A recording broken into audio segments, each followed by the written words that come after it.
Chapter 358. When Lu Youfu said this, Guan Ying, who was standing in front of him, had an extremely ugly expression. From his point of view, the officials of Guangdong province had truly thrown away the face of the southern Ming dynasty in today's meeting. The generals had abandoned the city and fled, and the civil officials had received dirty money. If news of this were to spread, who knew how many people would secretly mock them? However, all of this seemed to be incomparable to Lu Youfu's actions.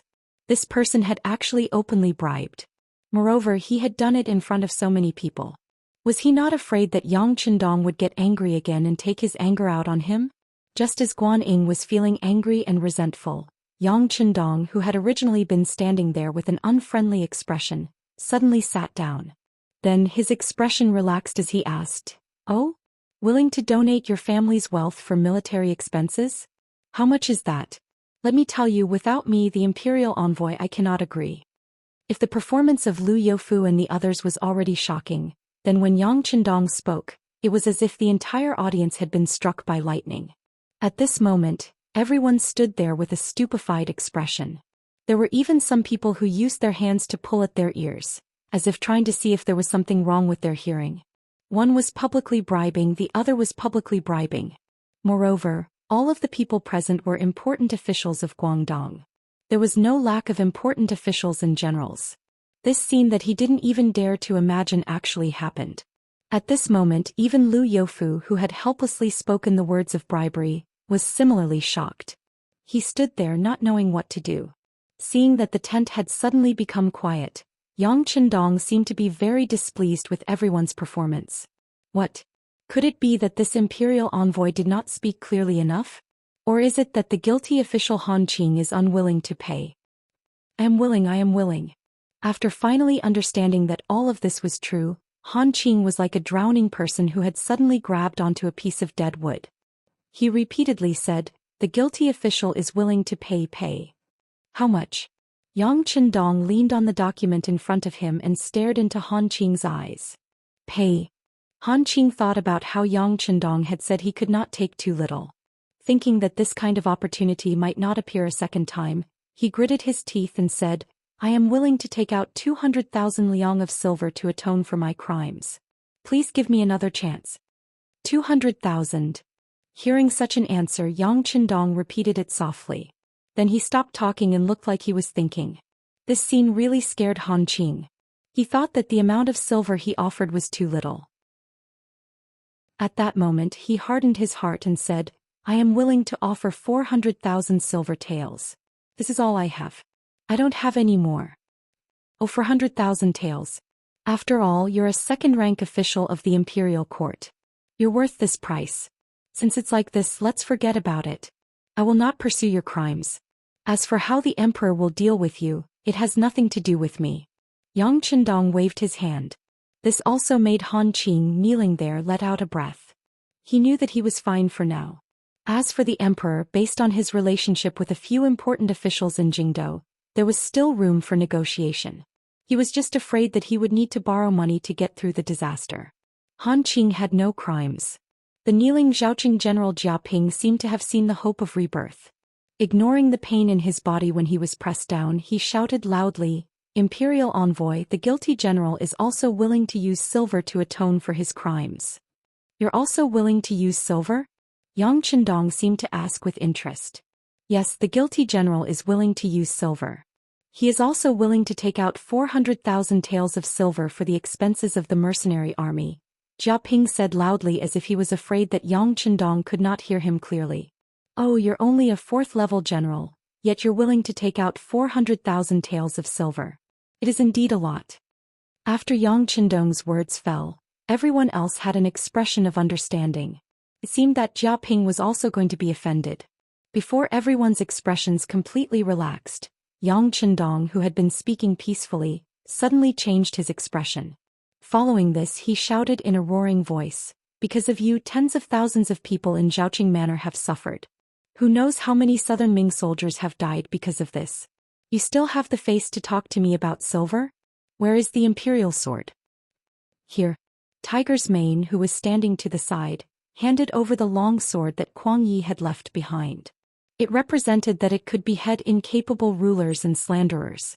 Following this, Yang Qindong reached out with his right hand and grasped the hilt of the sword. Following this, the sword flashed and the long sword was unsheathed. Then a stream of blood flew out and coincidentally sprayed onto the face of Han Qing, who was still kneeling on the ground. The sword fell. The head of Jiao Ping, who had been alive and kicking, fell to the ground, separating him from everyone else. Just like this, Jiao Ping was killed. This unexpected scene caused everyone to not know what to say for a moment. They had clearly just been discussing the price. Why did he suddenly kill someone? This imperial envoy was not old, but when he did things, it was always unexpected. It was impossible for people to guess his intentions. This kind of imperial envoy was not easy to come into contact with. Many of the officials who saw this scene felt their hearts beat like drums. They thought that in the future when they did things, they had to be careful to not be caught by the imperial envoy. Otherwise, even if they didn't die, they would have to shed a layer of skin like Han Qing. As for Han Qing, when the blood sprayed onto his face, his expression first froze. Following this, he defecated and urinated. Immediately, an unpleasant smell spread out in the tent.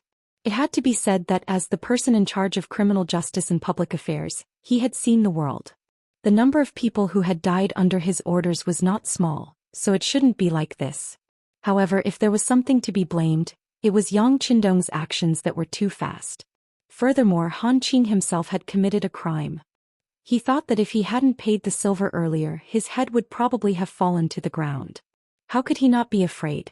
How could he not make a fool of himself? Yang Qindong was also very displeased by this unpleasant smell. Forget it, we'll just go out and have a meeting. Oh right, Jiao Ping committed a serious crime and cannot be forgiven. That is why I killed him. However, some of his words cannot be disbelieved. For example, before he died, he said that the Jiao family was willing to pay 400,000 liang of silver. Presumably, everyone heard it and can be used as a witness. Later, I'll have to trouble official Lu to retrieve the silver for military expenses. Of course, if the Jiao family doesn't have to pay the silver, then there is no need to keep it. Bribing a high-ranking official is a serious crime and can be punished by death. Originally, everyone was covering their noses from the foul smell coming from Han Qing's body as they walked out. However, when they suddenly heard the last part of Yang Qindong's words, their expressions changed greatly. This imperial envoy was truly a ruthless person. He killed someone and still wanted silver. This was a living king of hell. In the future, no matter who they offended, they should not offend this person. Everyone was greatly shocked. They were frightened by the methods Yang Qindong had displayed. Lu Youfu was the same, but when he heard his name being called, he reacted. He immediately replied obediently, "Yes, please be at ease, imperial envoy. The Jiao family will definitely take out the 400,000 taels of silver. However, can Jiao Ping's body be sent back to the Jiao family? Of course you can. If you want the body, just take out another 100,000 liang of silver." Yang Qindong appeared to understand. First, he nodded his head. However, the next sentence choked Lu Youfu until he didn't know what to say. It was only the body of a dead person, yet it actually cost 100,000 liang of silver. Moreover, these words were spoken by Yang Qindong. The Jiao family had no choice but to take it. At this moment, he couldn't help but feel sorrow for the Jiao family. Of course, he was even more glad that he hadn't acted too excessively just now. Otherwise, even if he didn't die, he would have been skinned alive. Lu Youfu didn't believe that Yang Qindong would let him go just because he had something on Han Qing. He even thought that the other party must have some evidence of his crimes in his hands. However, because his performance was acceptable, he didn't take it out. Thinking this way, he felt that the matter of the Jiao family had to be handled seriously. Otherwise, he was afraid that he would be implicated. After Yang Qindong finished speaking, he took the lead and walked out of the large tent. Soon after, everyone followed him out.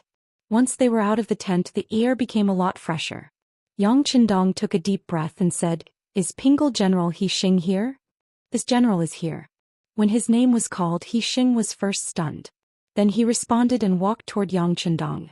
Seeing that He Xing was called, the other officials had a puzzled expression on their faces. It must be said that He Xing was a special case among all the Guangdong generals. This person wasn't corrupt and didn't fit in with the crowd. What he liked to do the most was to train soldiers. In everyone's eyes, He Xing was an unusual existence. They really couldn't think of anything.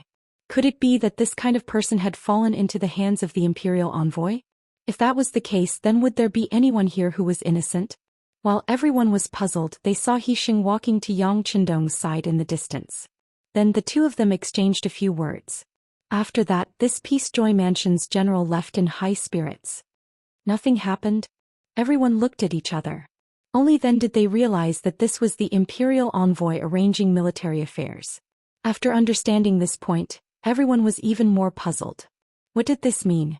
Why did he arrange the military affairs behind their backs? Could it be that he didn't believe in their loyalty to the Southern Ming Empire? Of course, these thoughts were only in their hearts.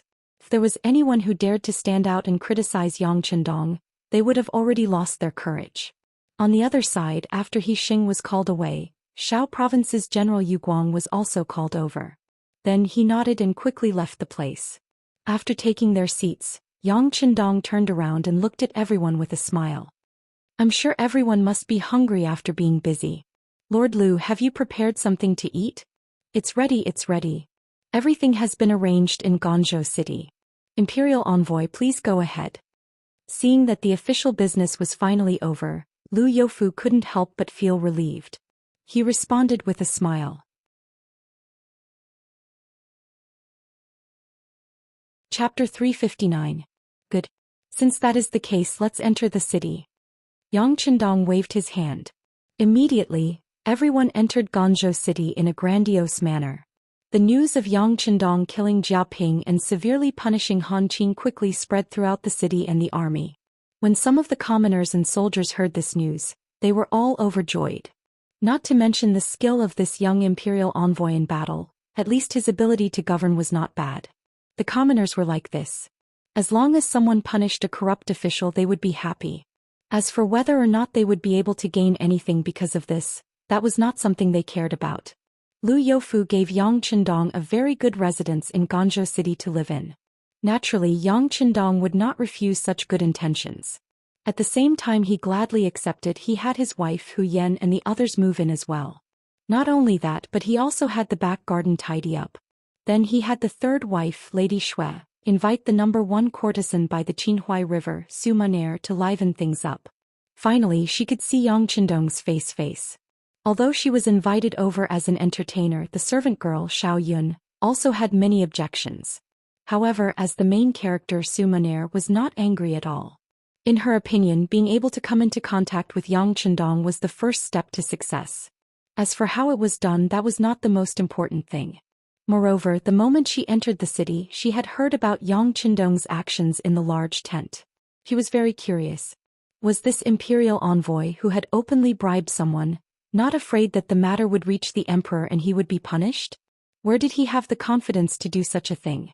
With all kinds of questions in her mind, Su Munaer appeared in the back garden in a long white dress. As soon as Su Munaer appeared, she gave people a very stunning feeling. Dressed in white, she appeared incomparably holy. If one did not know that this person had once been a courtesan by the Qinhuai River, one would not have thought that this person came from such a place. On the contrary, judging from her attire and behavior, it would be more accurate to call her a lady from a respectable family. Yang Qindong's eyes narrowed when he saw Su Munaer's outfit. Then he slowly leaned against the rattan chair and closed his eyes while Hu Yan and Madame Shui hugged him. Occasionally he would open his mouth and enjoy the peeled fruits that Hu Yan and Madame Shui put in his mouth. Strictly speaking, Yang Qindong's actions were somewhat disrespectful. However, as if she was used to such things, or perhaps she was already mentally prepared, Su Munaer was not angry. Instead, she gently tested the pipa in her hand and began to play. She was singing the song Wishing We Last Forever by Yang Qindong. It had to be said that the sound coming from Su Munaer's mouth was indeed different. Even Madame Shui, who was good at this, kept nodding after hearing it. It was obvious that she approved of Su Munaer's playing skills. Yang Qindong sat on the rattan chair with his head slightly tilted back. The corners of his mouth curled into a gentle smile. His right hand tapped gently on the armrest of the rattan chair as if he was immersed in it. He was in a good mood. Yang Qindong was in a good mood. Hu Yan and Madame Shui, who were sitting beside him, also looked happy. Even Tiger's Mane and Beta Persei, who were standing not far behind, looked happy. In these people's hearts, Yang Chendong's happiness was their happiness, and Yang Chendong's happiness was their happiness. This was a powerful personality charm that could affect the mood of others at any time and place. This warm and wonderful scene lasted for more than an hour, and then everything was ruined by the sounds of fighting and shouting outside. Out of instinct, Tiger's Mane and Beta Persei came to Yang Chendong's side to protect him. In addition, Tai Qingyi, who was standing not far away, also stood in front of Hu Yan and Madame Shui. There were 6 other women standing with her. From the determination in their eyes, it could be seen that they were not afraid of death. This sudden change made Su Monair, who was singing, shut her mouth naturally. When she saw that Hu Yan and Madame Shui were protected by people, and only her maid Xiao Yun came to her side, she did not know why, but there was a faint jealousy in her heart. At this moment the sounds of fighting outside had stopped. Then came the shout of General Guanyin. "I want to see the Duke of Loyalty. Let me go." Obviously the person who came should be Guanyin. He probably took things too hard because of what happened in the big tent in the morning and wanted to see Yang Chendong. However, Yang Chendong, who was in a relaxed state, could not be disturbed by just anyone. He was blocked outside the door as usual. In a moment of anger he wanted to break in. Let him in. Yang Chendong, who was sitting on the rattan chair, looked calm. It was not clear whether he was really angry, but there was a sense of coldness in his voice. As the voice rang out, there were footsteps in the outer courtyard. Then Guanyin, whose face was slightly red and swollen, walked in under the escort of 4 Leng Feng. To be able to have 4 Leng Feng following him, it was clear that Guanying's skills were not bad. Looking at the Leng Feng who followed him, it seemed that their clothes were also disheveled. It was clear that the fight just now had been very fierce. Yang Chendong's gaze swept over the 5 people. Then his voice was still indifferent as he asked, "You want to see me?" "That's right, I want to see you. I want to ask you why you did what you did during the day. Also, what were those generals sent out to do? You have to give me an explanation." Guanyin glared and shouted as if he was very angry.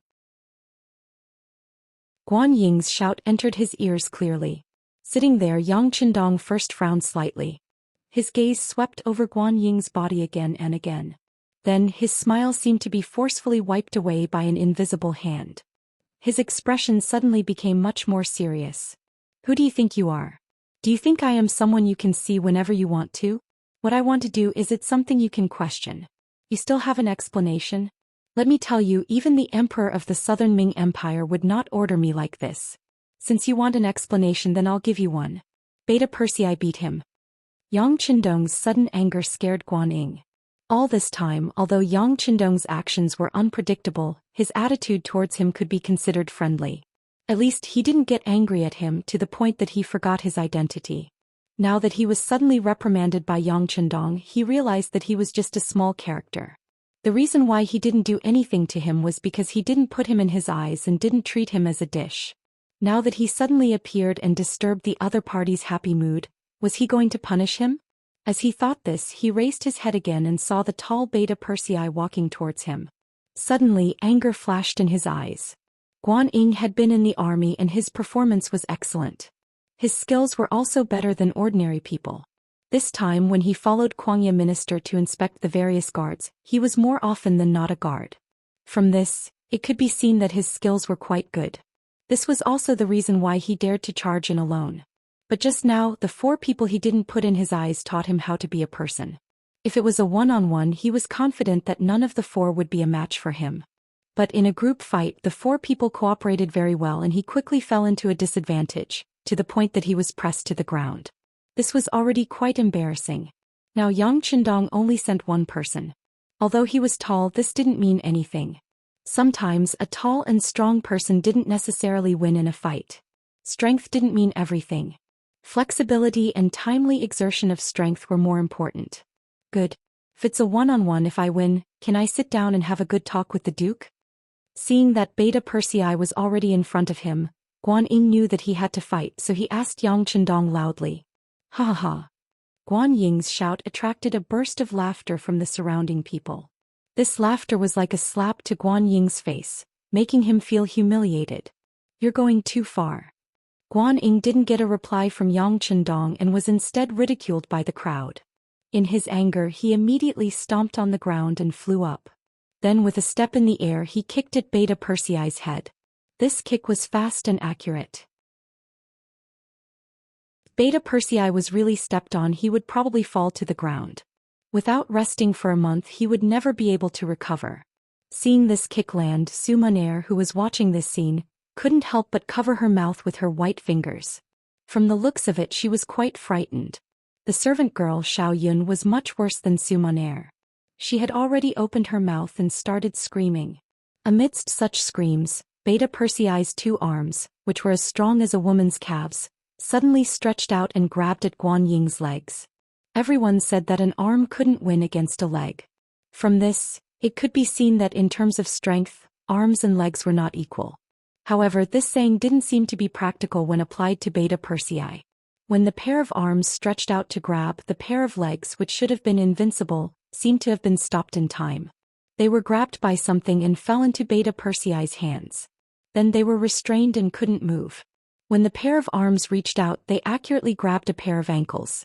The pair of legs, which were wearing high-waisted cloth shoes, fell into Beta Persei's hands like a toy. When his attack succeeded, he laughed mischievously. Then he forcefully twisted his waist and drew a circle with his feet as the center. Then the pair of large hands in front of his arms suddenly loosened. Like flying a kite, he threw the owner of the pair of feet, Guan Ying, away. Guan Ying's kick was originally thought to be able to hurt Beta Persei. He was still thinking that the martial arts of the people around the Duke of Loyalty were only when he was shocked to find that he couldn't move. Then the whistling sound of the wind rang in his ears and he was thrown away.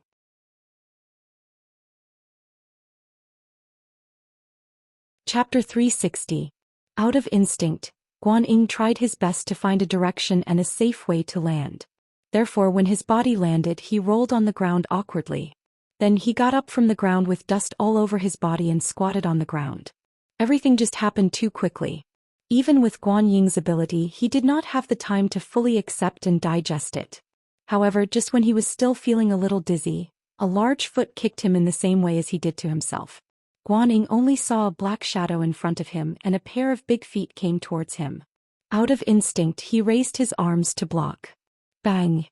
A powerful force suddenly hit him. With just one blow, Guan Ying felt as if his arms had fallen apart. His whole body was also pushed back by the huge force. During this process, even though his feet forcefully rubbed against the ground in an attempt to stop, the force was too great.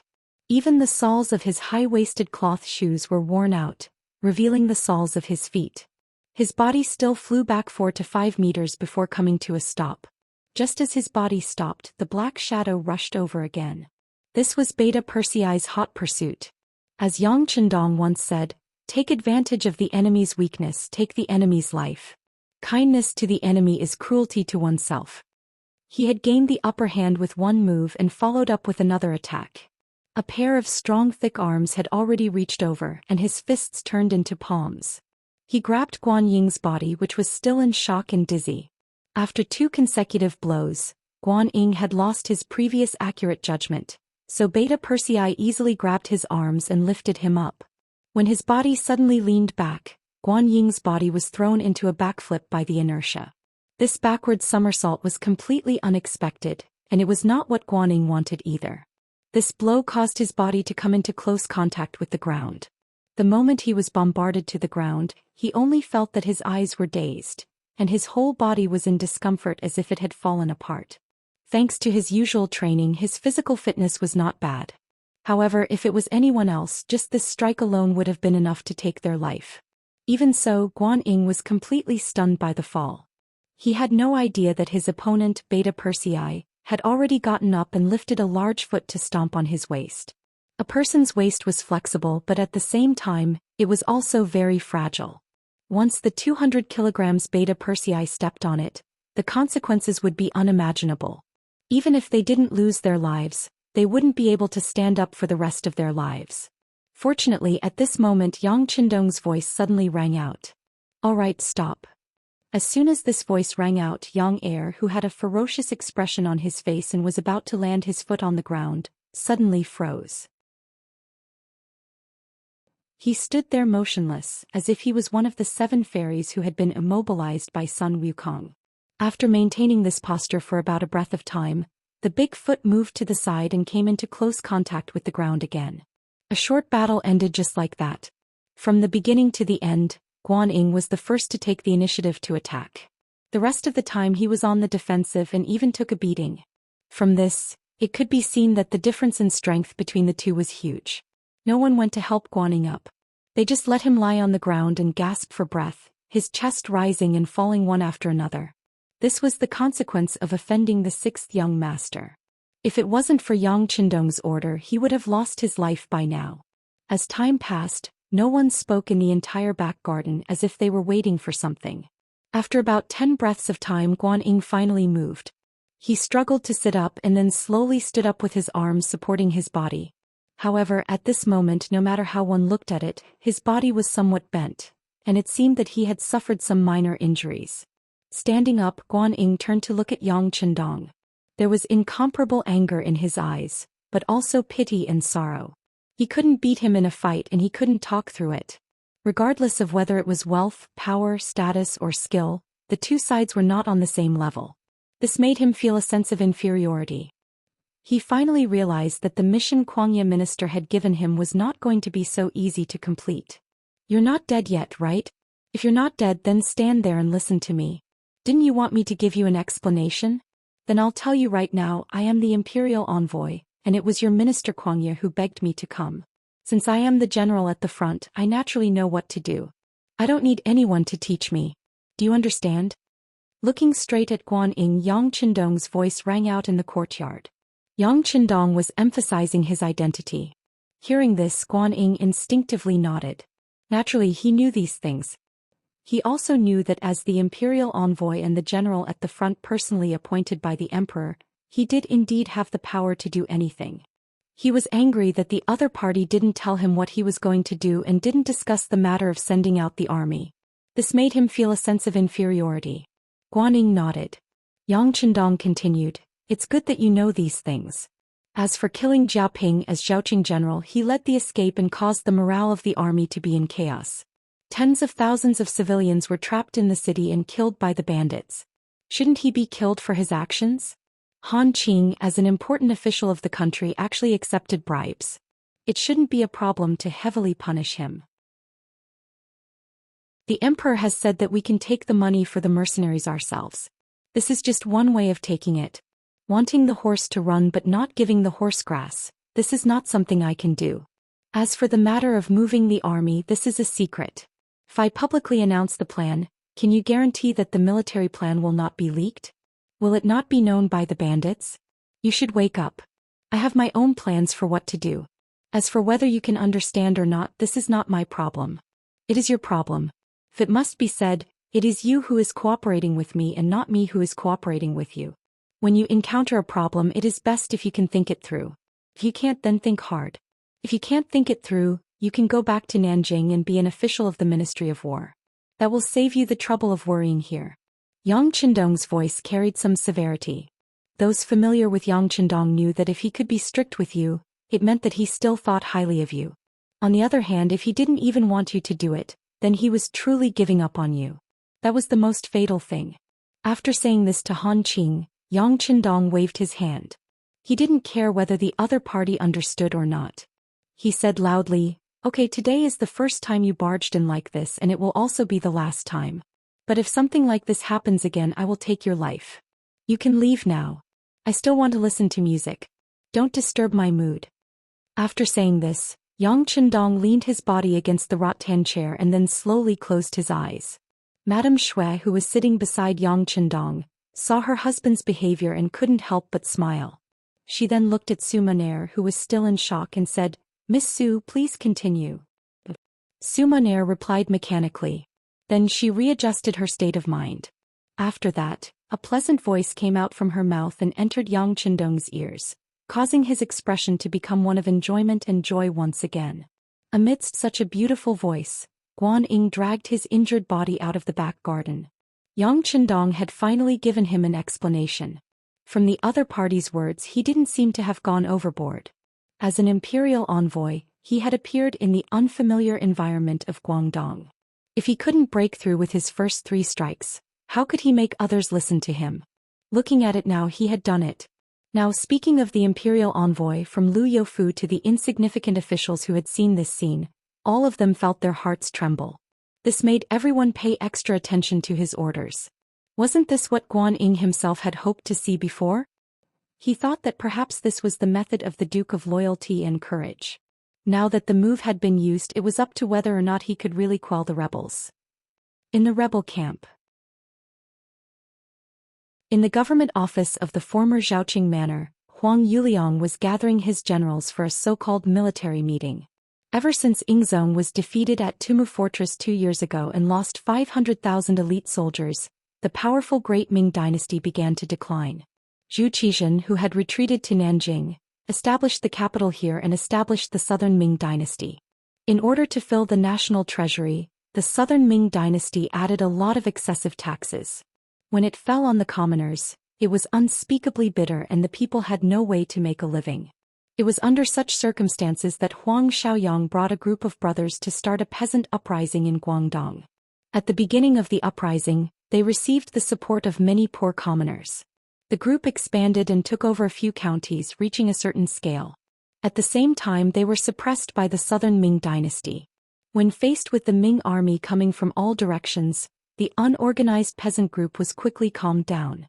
In the end, Huang Xiaoyang and his eldest son were both killed. Only his second son, Huang Yuliang, was left to escape and continue to fight against the Ming army on a small scale in Guangdong.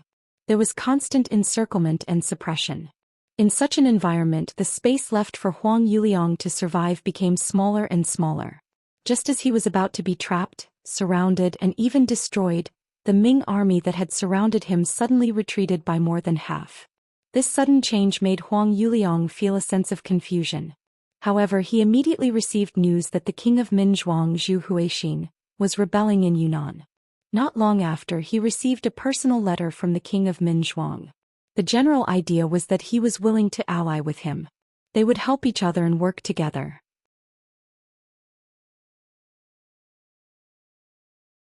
Chapter 361. Zhu Hua's appearance messed up the situation and gave Huang Yuliang a chance to catch his breath. Using this chance, he finally stabilized his footing. The initial defense turned into a timely counterattack, and now the siege of the city. His army had expanded to 150,000 people, and the number of citizens under his rule had reached close to 1 million. In Zhaoqing Manor, after a round of fighting, smashing, looting, and burning, the place was in a mess. Even sitting in the manor, one could still smell the smell of burning houses in the air.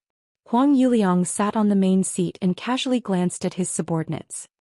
He lightly knocked on the desk in front of him, and the noisy hall instantly quieted down. Everyone, we have conquered Zhaoqing. Our forces have expanded by another step. This is something worth celebrating. It is enough to prove that the Southern Ming Empire is rotten, and they are no match for us. These encouraging words made everyone in the hall burst into laughter. Almost all of them had arrogant looks on their faces at this moment. It was as if the world would soon be under their control.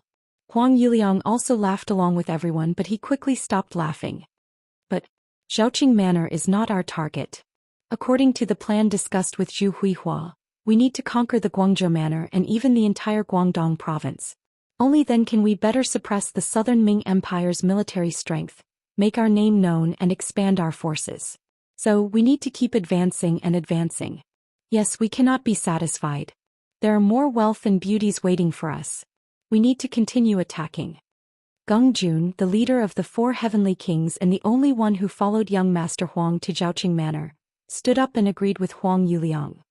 Well said, Heavenly King Geng's words are our next target. Reality has proven that the so-called Southern Ming Empire's army cannot withstand a single blow, but Huang Yuliang's voice trailed off. When everyone heard the word, but, they could not help but perk up their ears. They knew that was the main point of today's meeting. However, there's a piece of bad news. Emperor Yingzong of the Ming dynasty sent an imperial envoy to Guangzhou Prefecture. He's currently mobilizing troops and preparing to come to Guangzhou Prefecture. It seems like he intends to have a decisive battle with us. Huang Yuliang didn't let everyone wait for a long time. After keeping everyone in suspense, he told them the rest of the story.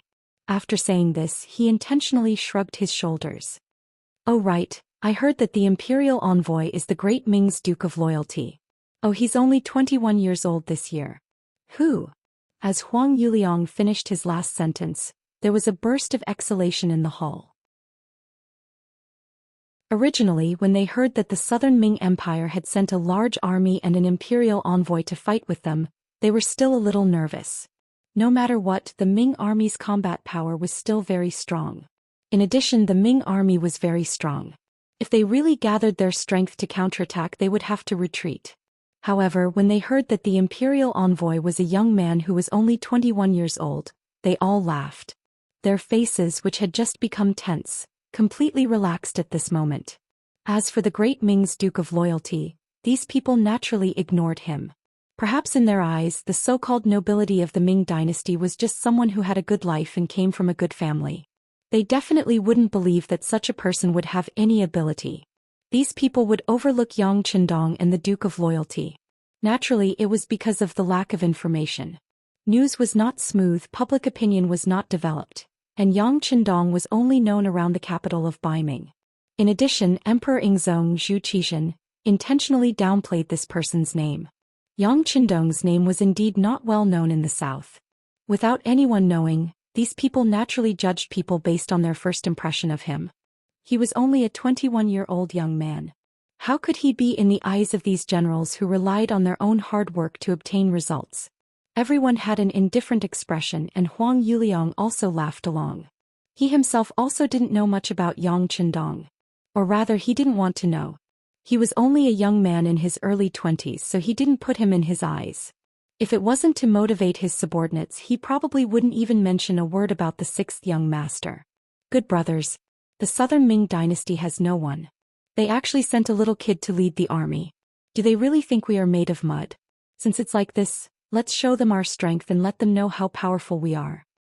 Huang Yuliang laughed loudly, raising everyone's morale. Young master's right. Since the Southern Ming dynasty dares to look down on us, we should show them our strength. The generals all became excited. The successive victories had made them lose themselves. This time they were facing a young man, so they underestimated the enemy even more. At this time, not only the generals of the bandit army, even young Master Huang Yuliang was very proud. Seeing everyone filled with righteous indignation, he felt that the morale of the army could be used, so he shouted loudly. Good, since everyone has agreed, we will send troops to the Guangzhou Palace and capture the Ming Imperial Envoy alive. Send troops to the Guangzhou Palace and capture the Ming Imperial Envoy alive. The generals below followed Huang Yuliang's shout and shouted the slogan together. Their eyes were filled with longing and fantasy for a beautiful future. Under Huang Yuliang's call and strategy, the bandit army quickly gathered the rations they stole from various places and started to prepare to directly attack the Guangzhou Palace that had no obstacles in front of them. To them, if they took down this place, it was equivalent to taking over the entire Guangdong. When that time came, their influence would be even greater and there would be even more heroes coming to join them. Guangzhou Palace. It had been 7 days since the last meeting in the big tent. In these 7 days, Yang Qindong refused to see anyone. Every day he would listen to music and watch dances in the back garden of the palace. Even when Han Qing brought 400,000 liang of silver, it was his follower, Tiger's Mane, who was responsible for receiving it. When they arrived, it was like Mount Tai was pressing down on them. It gave people the feeling that the situation on the front line could not be delayed. Whoever dared to delay for even a moment would be killed. But after settling down, it was so quiet. It was as if the world was at peace and there was only pleasure and enjoyment left. This kind of contrast made many people unable to understand.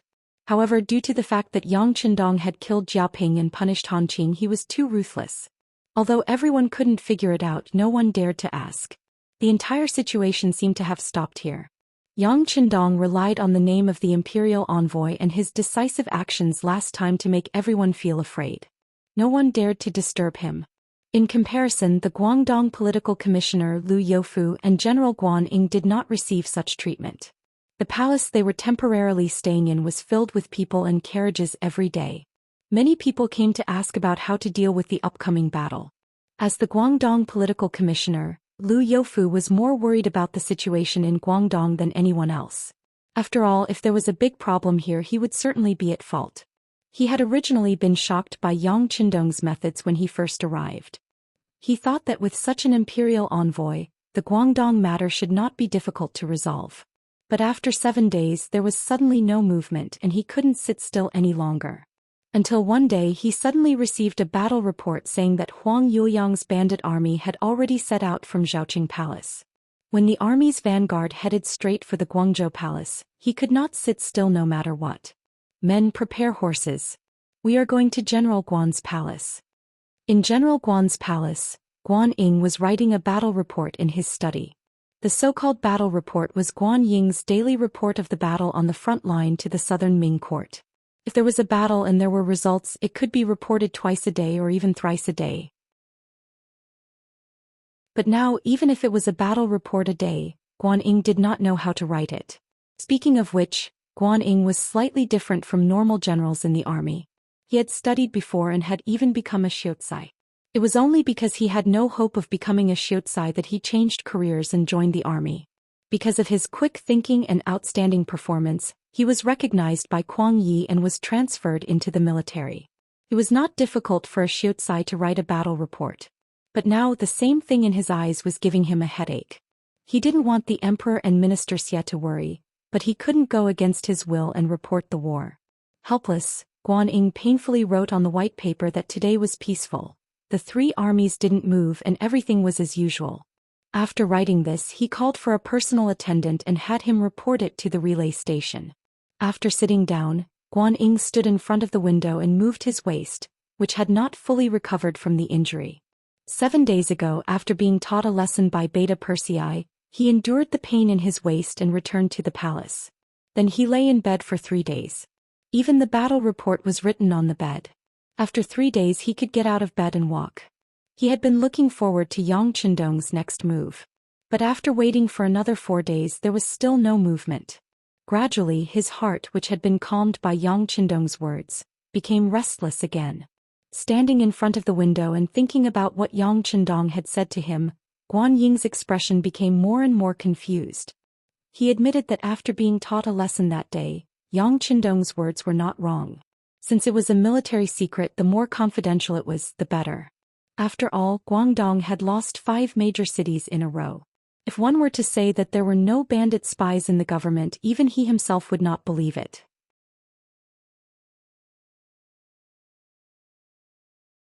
Chapter 362. However, if it was just to prevent spies from eavesdropping on military intelligence, would he still be able to win this battle if he didn't move? Could it be that Yang Qindong came here just for fun? Or did he really have a card up his sleeve and already made all kinds of arrangements? When he thought about how the great Ming dynasty's army, other than the Canton Thousand Guards brought by Liu Youfu who was still in Guangzhou, the rest of the great Ming dynasty's army had been sent out, and many of the mercenaries had also been sent out, he felt a little relieved. Perhaps this Duke of Loyalty had already made arrangements. Guan Ying was still comforting himself. He thought that since Yang Qindong was able to stay so calmly in Guangzhou, he must have made some preparations. Just as he was thinking, the sound of hurried footsteps suddenly came from outside the study. Then an attendant's voice sounded, "General Liu Youfu is here. He said he has important military intelligence and must see you." Important military intelligence? Hearing this, Guan Ying's expression became tense. "Okay, I'll go over right now." In the main hall of the Guan residence, Guan Ying saw Liu Youfu, who was burning with anxiety. "Liu Youfu, why are you so anxious? Has Lady Jia's 500,000 taels of silver arrived?" The reason why Guan Ying brought up the matter of the 500,000 taels of silver was because the imperial envoy's manor had let out word that when Jia Shi's silver arrived, he would only receive guests. Otherwise, even if the sky fell, he was not to be disturbed. Guan Ying naturally didn't believe this statement. Once there was a military emergency, if Yang Qindong still didn't do anything, it would be a major dereliction of duty. At that time his position as imperial envoy would be removed. Not only that, but the emperor and minister Kuang probably wouldn't let him off easily. However, even though he knew that this was just an excuse, Guan Ying still hoped that this matter could be settled as soon as possible. After all, once the matter was settled, Yang Qindong would have no reason to refuse to see them. He could also fulfill his duty and urge them to hurry up. "General Guan, it's not that Lady Jia's silver has arrived. I've already urged them there. Instead, news came from Zhaoqing residents. The bandit leader Huang Yuliang has already brought 80,000 soldiers to the Guangzhou residence. The situation is critical, Lu Youfu said with an anxious expression. There's such a thing? When did it happen? This was the first time Guan Ying had heard of such a thing. He couldn't help but ask with some doubt. Can't be wrong. This was sent back by the spies I've planted among the bandits. I'm sure the official report will be sent over soon, Lu Youfu said firmly. Since the rebels were able to plant informants in the government, Lu Youfu as the Guangdong political commissioner, planting an informant in the other party was a reasonable matter. Guan Ying no longer doubted this point. Instead he nodded, this is an important matter. How about this? I will have to trouble Sir Lu to go with me to see the imperial envoy. Of course. Lu Youfu nodded. This time he came to persuade Guan Ying to meet Yang Chendong with him. 7 days ago, General Guan had barged into the residence of the imperial envoy and was subsequently beaten. He had long heard the news. Guan Ying was Minister Kuang Ye's favorite. If Yang Chendong could beat up such a person, he really didn't have the guts to break into the mansion.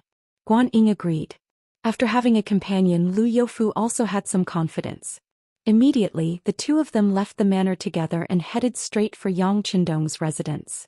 The two of them, one on a horse and one in a sedan, quickly arrived outside the temporary Yang Manor in the city. However, without any surprise, they were met with a closed door. Yang Wu, who was guarding the door, stopped the two of them. When he heard them say that they had important battle reports to report, he shook his head. Sirs, I am truly sorry. You know the Duke's temper. Since he said that before Jiashir's silver is delivered, no one is allowed to come and disturb him. Even if the sky falls, he won't see you. Brother, please report. This is indeed an urgent military situation. If something happens, I'm afraid you won't be able to take responsibility. Lu Youfu saw that even a doorman could stop him. He was unhappy in his heart and spoke with a threatening tone. There's nothing I can't take responsibility for. Since the Duke asked me to guard the door, I must abide by the rules set. Please return. Yang Wu was not angry at Lu Youfu's words. On the contrary, he said this with a smile on his face. However, this smile at this moment seemed to be asking for a beating. Lu Youfu didn't have any good ideas. He could only look at Guan Ying for help, hoping that he would speak up. If it really didn't work, he would try to break in. However, Guan Ying's performance was truly disappointing. Seeing that Yang Wu was blocking him, he simply turned around and left. Only then did his voice travel out. All right, if possible, please inform the imperial envoy that the Jia's silver will arrive very soon. However, the front line is indeed in a state of emergency. If something really happens to the Guangzhou prefecture, I'm afraid no one will be able to bear such a responsibility. Take care, I won't see you out. Yang Wu acted as if he didn't hear Guan Ying's words and was still smiling. Then his gaze fell on Lu Youfu and pretended to be puzzled. It was as if he was asking, what's wrong? Is this lord not leaving? Lu Youfu saw the meaning in Yang Wu's eyes and left angrily with a flick of his sleeve. No matter what, he was still Guangdong's chief political envoy, a second-grade official in the imperial court, and an existence similar to that of a feudal official. Who would normally dare to give him such a look? However, considering that Yang Chendong's methods were a little too rough, he didn't have the guts to barge in. He could only resentfully chase after Guan Ying, who was about to leave. General Guan, are we not going to report this matter to the imperial envoy? Don't report it first. Let's think of a way to send Jiashir's silver over first. Guan Ying lightly shook his head. Then he turned around to look at the Yang Manor and left. He had already decided that when he returned he would write a battle report against Yang Chendong. Inside the Yang Manor. After Yang Wu sent off Guan Ying and Lu Youfu, he came here. When he saw Yang Chendong, he reported everything that happened outside. Good, I got it. You did well. Yang Chendong first smiled and then said with satisfaction.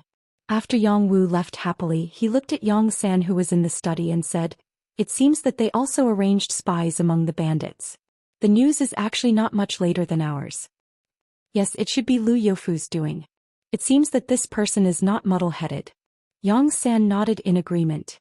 Just 2 hours ago he had already received a report from his spies among the bandits and immediately reported it to Yang Chendong. This was also why Yang Chendong dared to refuse Lu Youfu and Guan Ying's visit even though he knew that they had a military report. It's just that they are not muddle-headed. They have limited military strength and limited military resources. Even if they want to do something, there are inevitably too many people holding them back. In the end, it's still difficult to stretch out their hands and feet.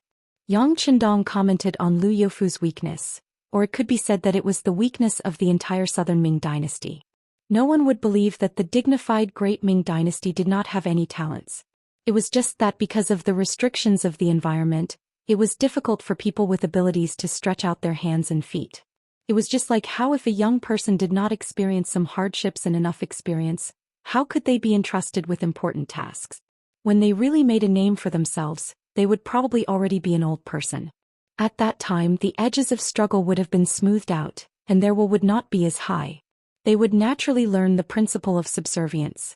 When a young person wanted to stand out, they would also habitually suppress them.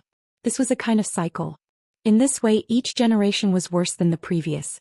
The dynasty would naturally decline more and more, and it would not be far from a change of dynasty.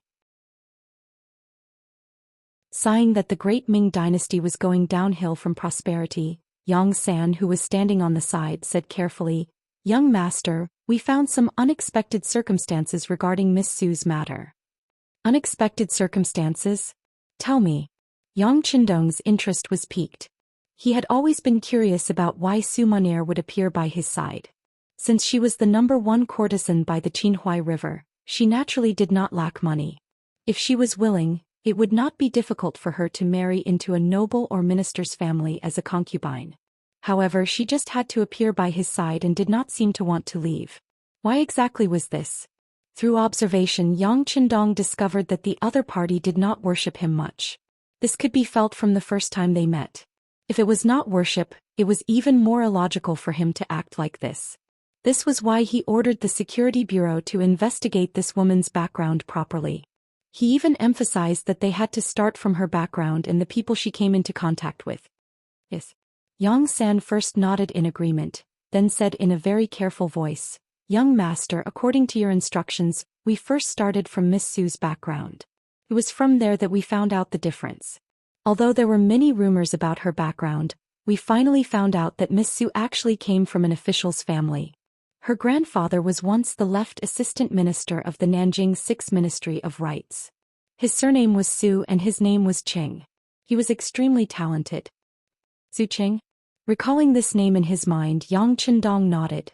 "That's right. I know this person Su Qing. He is indeed talented. He was even praised by Zhu Di, the founder of the Ming dynasty." "That's right. We also found out that this Su Qing originally wanted to be transferred from Nanjing to Beijing to be an official. However, perhaps because his performance was too stunning, not long after he was found guilty of bribery and corruption.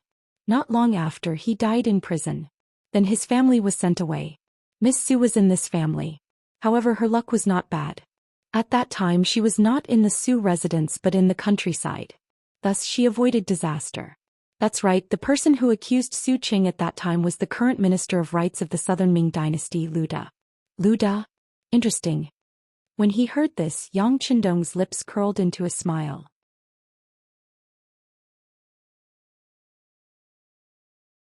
Chapter 363. That's all we've found out for now. After all, Lu Da is now the Minister of Rites. He has a high position and is not easy to investigate. Our people will make the best use of the time. Young master, please wait for a while." Seeing that Yang Chendong was satisfied, Yang San heaved a sigh of relief. Although Yang Chendong did not mention Su Monair's matter, he definitely placed great importance on it. Otherwise, this girl would not have been able to stay in the Yang residence. This also put a lot of pressure on Yang San. However, when the matter reached Lu Da, it stopped. Firstly, it was because the other party had a lot of power. If they were not careful, they might be targeted. Secondly, it had been so many years. Many things had changed. It would be very difficult to investigate. The two difficulties were very small. Only then did Yang San feel a huge increase in pressure. And this matter is indeed not easy to investigate. However, it still needs to be investigated as soon as possible. How about this? Give 100,000 taels of silver to the Nanjing branch and let them get to the bottom of this matter. Yang Chendong understood Yang San's difficulty. However, the Security Bureau was supposed to do things that others could not do. As long as the investment was huge, it was believed that anything could be uncovered. Not to mention, Su Qing was the left assistant minister of the Ministry of Rights. That was a third-rank official. It was not something that could be done with just one or two people working together. As long as they put in the effort, they should be able to find some clues. Adding on 100,000 taels of silver, it was enough to see how important this matter was to Yang Qindong. Yang San nodded heavily. Young master, don't worry. I will arrange it now and strive for an early result. Guan Ying and Lu Youfu returned after hitting a wall. After the two of them discussed, they decided to take a roundabout approach. They thought of a way to settle the Jia family's matter first. This way Yang Qindong would not be able to find an excuse to not meet them. Lu Youfu was anxious. He gave the order and naturally had his trusted subordinates to handle this matter. In order to protect themselves, the Jia family did not have the protection of an official like Jia Ping. When Lu Youfu's pressure came, they could only be at his mercy. Speaking of which, the Jia family in Guangdong was considered a large family, but their main focus was on business. In the Great Ming Dynasty, the status of merchants had never been high. They were like a piece of fat meat that anyone with power could take a bite out of at any time. They clearly saw this weakness, so they worked hard to cultivate talents. That was why they had Jia Ping as a general. Although he was only a fourth-grade military officer, he was still considered a member of the bureaucracy. When he did some things, he had some confidence. Unfortunately, this confidence was destroyed by Yang Qindong's appearance as an example to others. After the Jia clan lost their backing and Lu Youfu's pressure, they quickly gave in. The 500,000 taels of silver were delivered to Gan province in just 5 days. When the silver finally arrived, Lu Youfu excitedly called Guan Ying to go with him to the Yang residence. They wanted to see what excuse the imperial envoy would have to not see them this time. To their surprise, when they appeared in front of the Yang mansion with their personal attendants, Yang Wu, who they had seen last time, had a beaming smile on his face. He even opened the mansion's doors wide and welcomed them warmly. Humph.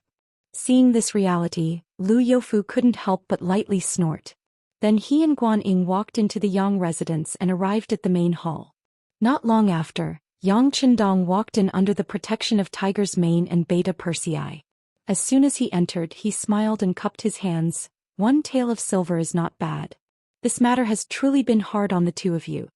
Yang Qindong had once served as the Northern Ming's general of Agile Cavalry, which was a second-rank military official position. He himself was also a loyal duke of the Great Ming. In addition, he was currently serving as an imperial envoy. When he was this polite, the two people had no choice but to promptly stand up and cup their fists to return the greeting. Imperial envoy Darren is too polite. Please take a seat, please take a seat. Alas, when it comes to silver, this imperial envoy is also very helpless. I'm afraid you also know that this time, we came to Guangdong on the emperor's orders to quell the rebellion. The national treasury did not give us a single tael of silver. It said that before the 3 armies move, the provisions move first. What should this imperial envoy do? Fortunately, Xianxia was there to help. After reporting to the emperor, the imperial edict allowed them to raise their own silver taels. Moreover, he also said that anything related to the rebel army could be taken away as well. This was indeed the emperor's boundless benevolence, showing compassion for the people of our generation. Although Jia Ping is a general of the Great Ming, he was defeated at the hands of the rebel army and lost a city. This can be considered a heinous crime.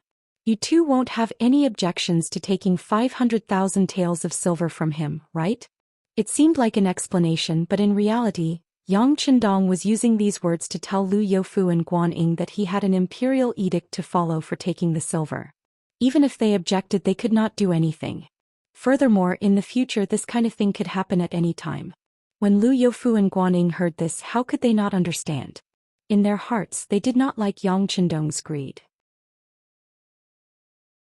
However, when they thought about the current crisis of the war, it was not the time to talk about this. As long as they could quell the rebels, what was wrong with letting him take advantage of them? Immediately, the two of them cupped their hands expressionlessly. They stood and said, Imperial Envoy Darren is joking. Since the Emperor has allowed it, we will do our best to cooperate. But how good? With the two of you saying these words, this imperial envoy's heart can be at ease. Oh, that's right, the two of you probably didn't come just to give me silver, right? Is there anything else? Yang Qindong's face carried a smile and his attitude became warmer as he spoke. Finally, they could talk about the main topic. Lu Youfu, who had been unable to restrain himself for a long time, stood up 3 times and cupped his hands to say, Imperial Envoy Darren, the Yellow Bandit army has already moved from Zhaoqing Manor to Guangzhou Manor. Currently they have surrounded the city and are attacking the city. The situation is truly critical. I ask Imperial Envoy Darren to quickly dispatch troops to relieve the siege of Guangzhou. That's right, Guangzhou Manor is in imminent danger. Does the Imperial Envoy have any plans to deal with it? Guaning also stood up and asked with a hidden meaning in his words. In regards to Yang Qindong's lack of action these days, Guaning had already reached his limit. In his opinion, this person who was rumored to have the military god's nickname did not have the ability to strategize like he thought. He only knew how to listen to music and watch dances every day.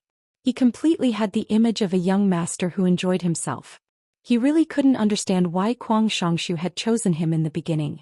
Guangzhou Manor had already been surrounded for a few days. He wanted to see how this situation was resolved.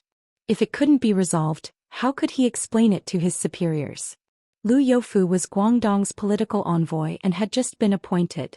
He was worried about his position and future, so he spoke with a pleading tone. Guaning was the representative of the Ministry of War. He was more concerned about the overall situation. Therefore he was somewhat disappointed with Yang Qindong. When he spoke it was more of a questioning tone. When these two different attitudes were put pressure on Yang Qin, the atmosphere in the room became somewhat oppressive. Tiger's Mane and Beta Persei, who were standing behind him, were the first to react. They stared fiercely at the two people who were speaking with a pair of tiger eyes. Looking at them, it seemed that once Yang Qindong gave the order they would fight. The atmosphere suddenly solidified and Lu Youfu's heart became cold. He felt that Tiger's Mane's gaze had been fixed on him, like a dormant poisonous snake. It seemed that at any time he could jump up and attack him. He couldn't help but feel some regret. If he had known earlier he would have brought 2 of his personal guards in. If he had truly angered the capricious imperial envoy, at least he would have had room to maneuver. Guaning, on the other hand, felt Beta Persei's gaze fiercely staring at him, so he also glared back. Although they had already exchanged blows and he knew that he was not the other party's opponent, a soldier could be killed but not humiliated. This time, even if he was going to be killed here, he couldn't have the slightest timidity. He was an official of the Southern Ming Empire and he was a general. How could he shrink back because of fear of the enemy? The 4 gazes were different. Because of these variables, there was an additional trace of murderous intent in the air. The entire room became extremely quiet because of this. All this until Yang Qindong spoke again. Oh, could it be that the city of Guangzhou has already been breached? Lu Youfu didn't know why Yang Qindong asked this, but out of truth he still shook his head and said, No, the commander of the Guangdong Guards, General Ma Wei, is currently leading troops to defend the city. It hasn't been breached yet. Since it hasn't been breached, why are you so nervous? Yang Qindong's sudden rhetorical question made it seem like he was stating something. This caused Lu Youfu to be stunned. Yes, the city hasn't been breached yet. Why are Guaning and I so pressuring? Guaning also became uneasy because of these words. Then he suddenly thought of something. The original questioning in his eyes retreated a lot, and he asked in a consulting manner, Please teach me, Imperial Envoy. Teach you? There's nothing to teach. The truth is placed in front of us. Previously, when I sent Commander Ma Wei back to Guangzhou, I told him that once the Yellow Bandits attack the city, he must defend the city for 10 days. Once the time is up, he can abandon the city and leave. All of the responsibility will be on me. Presumably, it hasn't been 10 days yet. Yang Qindong looked at Guaning and spoke in a rhetorical manner. No, it's only been 4 days until today. Guaning reported the truth. It's only been 4 days, so there are still 6 days. Yes, if we go straight from Guangzhou to Guangzhou, 6 days is enough. There's still time. How about this? Tonight the 2 of you will stay in the Yang Manor for a family feast. Tomorrow morning our army will depart from here toward Guangzhou. How about that? Yang Qindong's expression was full of confidence. It seemed like he was consulting, but it was more like he was informing. After saying this, he didn't wait for Lu Youfu and Guan Ying to reply. Instead, he turned to Tiger's mane behind him and said, "Go inform the two madams to arrange a family feast. Also inform Miss Su to prepare a song and dance. Tonight I will be entertaining important guests."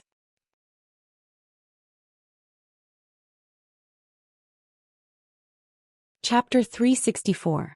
In the face of a great enemy, no one would be in the mood to attend the banquet. However, considering that this was Yang Qindong's kindness, they could use this opportunity to ease the tension between the two sides. They could also test the other party's thoughts and preparations.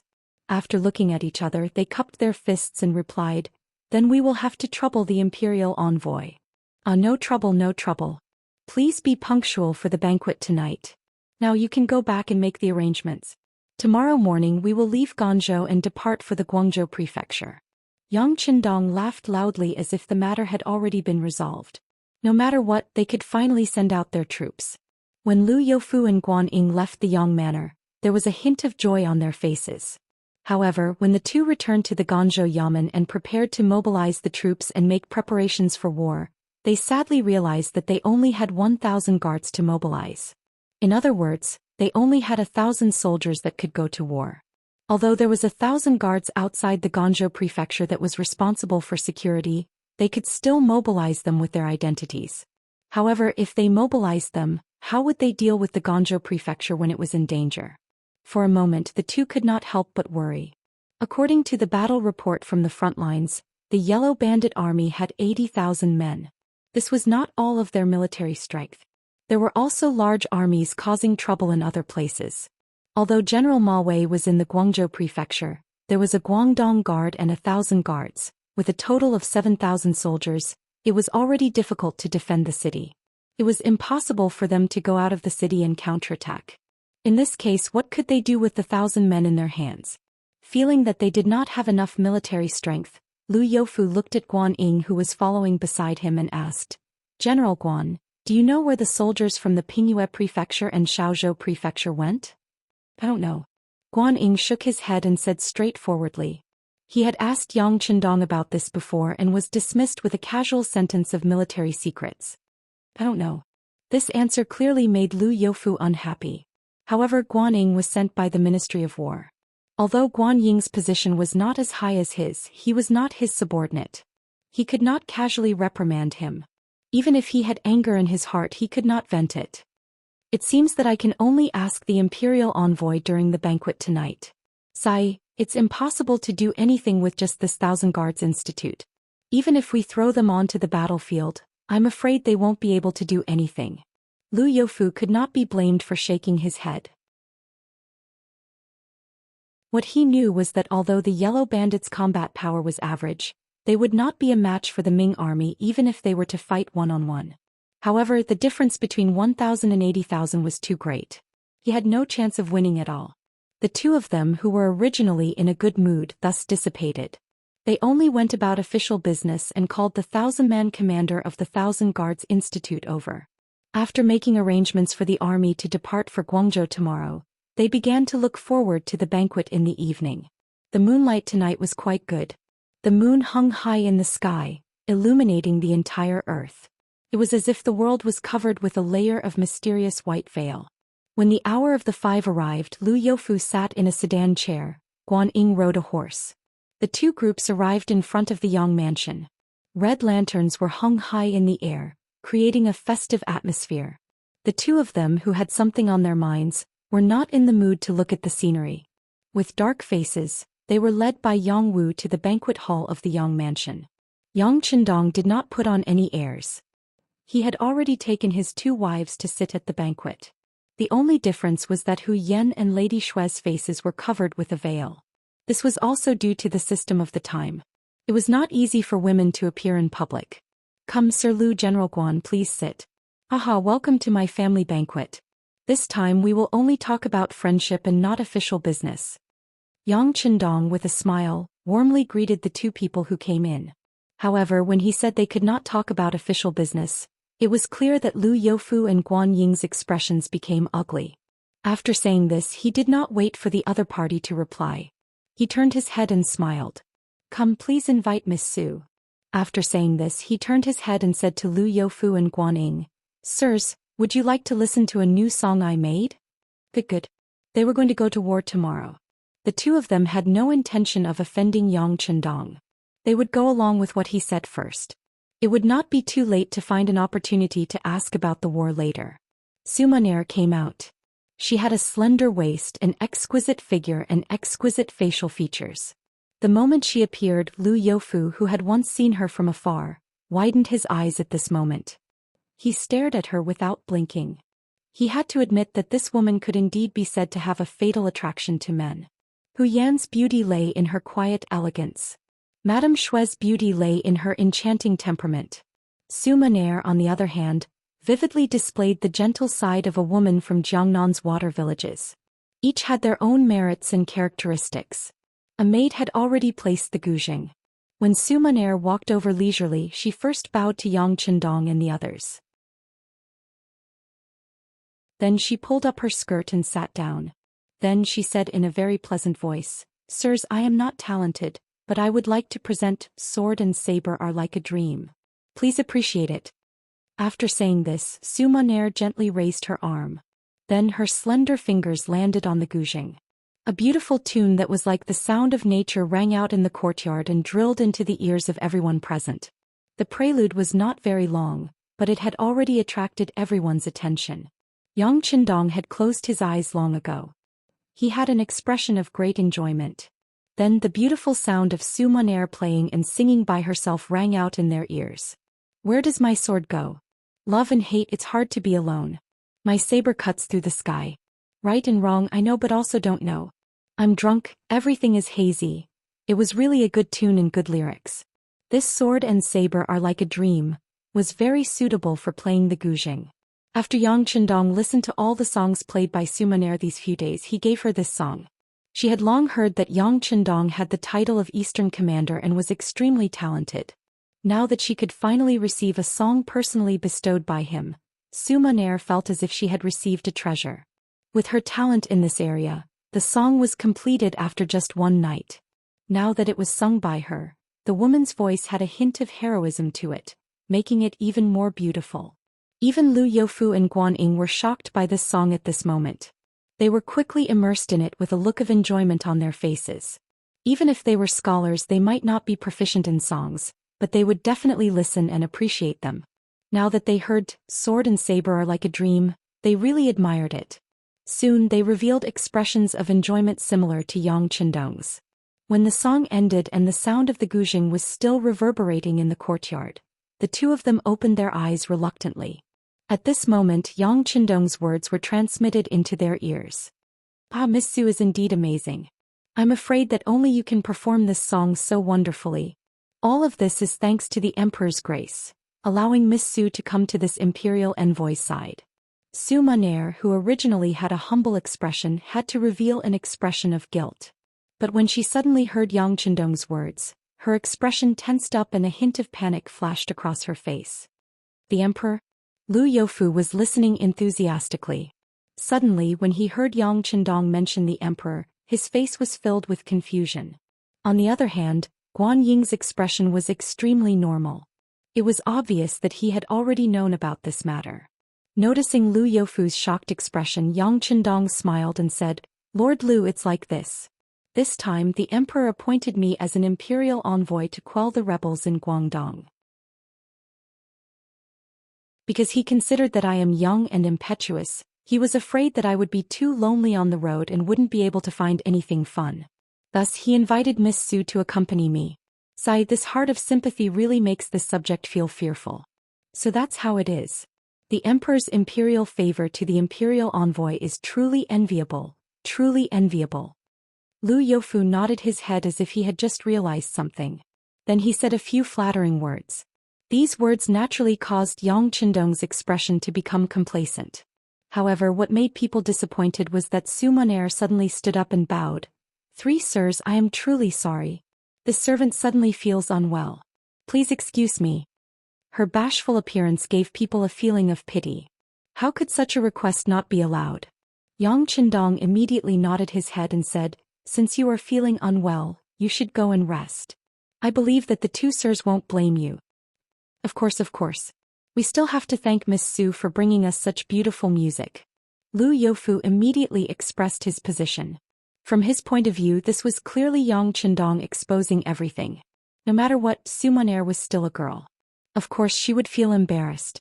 Although Guan Ying didn't say it, he also had the same thought. However, although Yang Chendong had a smile on his face, he was a little more cautious in his heart. He had originally wanted to sound her out. By publicly revealing that Su Monair was sent by the emperor, he also wanted to keep a close eye on this matter. In this way, if she wanted to do anything to him, it would represent Zhu Xian's intention. He didn't expect that after this test, this girl would indeed be unable to keep her composure. Although she seemed to want to retreat with a bashful expression, who knew if it was because of a guilty conscience? In any case, the probing this time was effective. Just as Su Monair brought her maid Xiao Yun and turned to leave, Yang Chendong inadvertently glanced at the deputy chief of the security bureau, Yang San, who was hiding in the dark, also left with them. However, because this action was done very discreetly, no one noticed it. Come, have a taste of this imperial envoy's cooking. Let me tell you, this is something we can't buy even if we spend money on a normal day.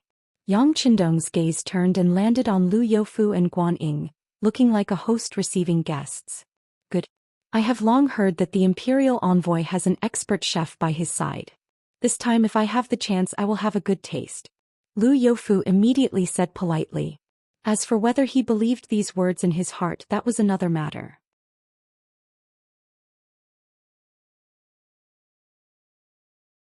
Chapter 365.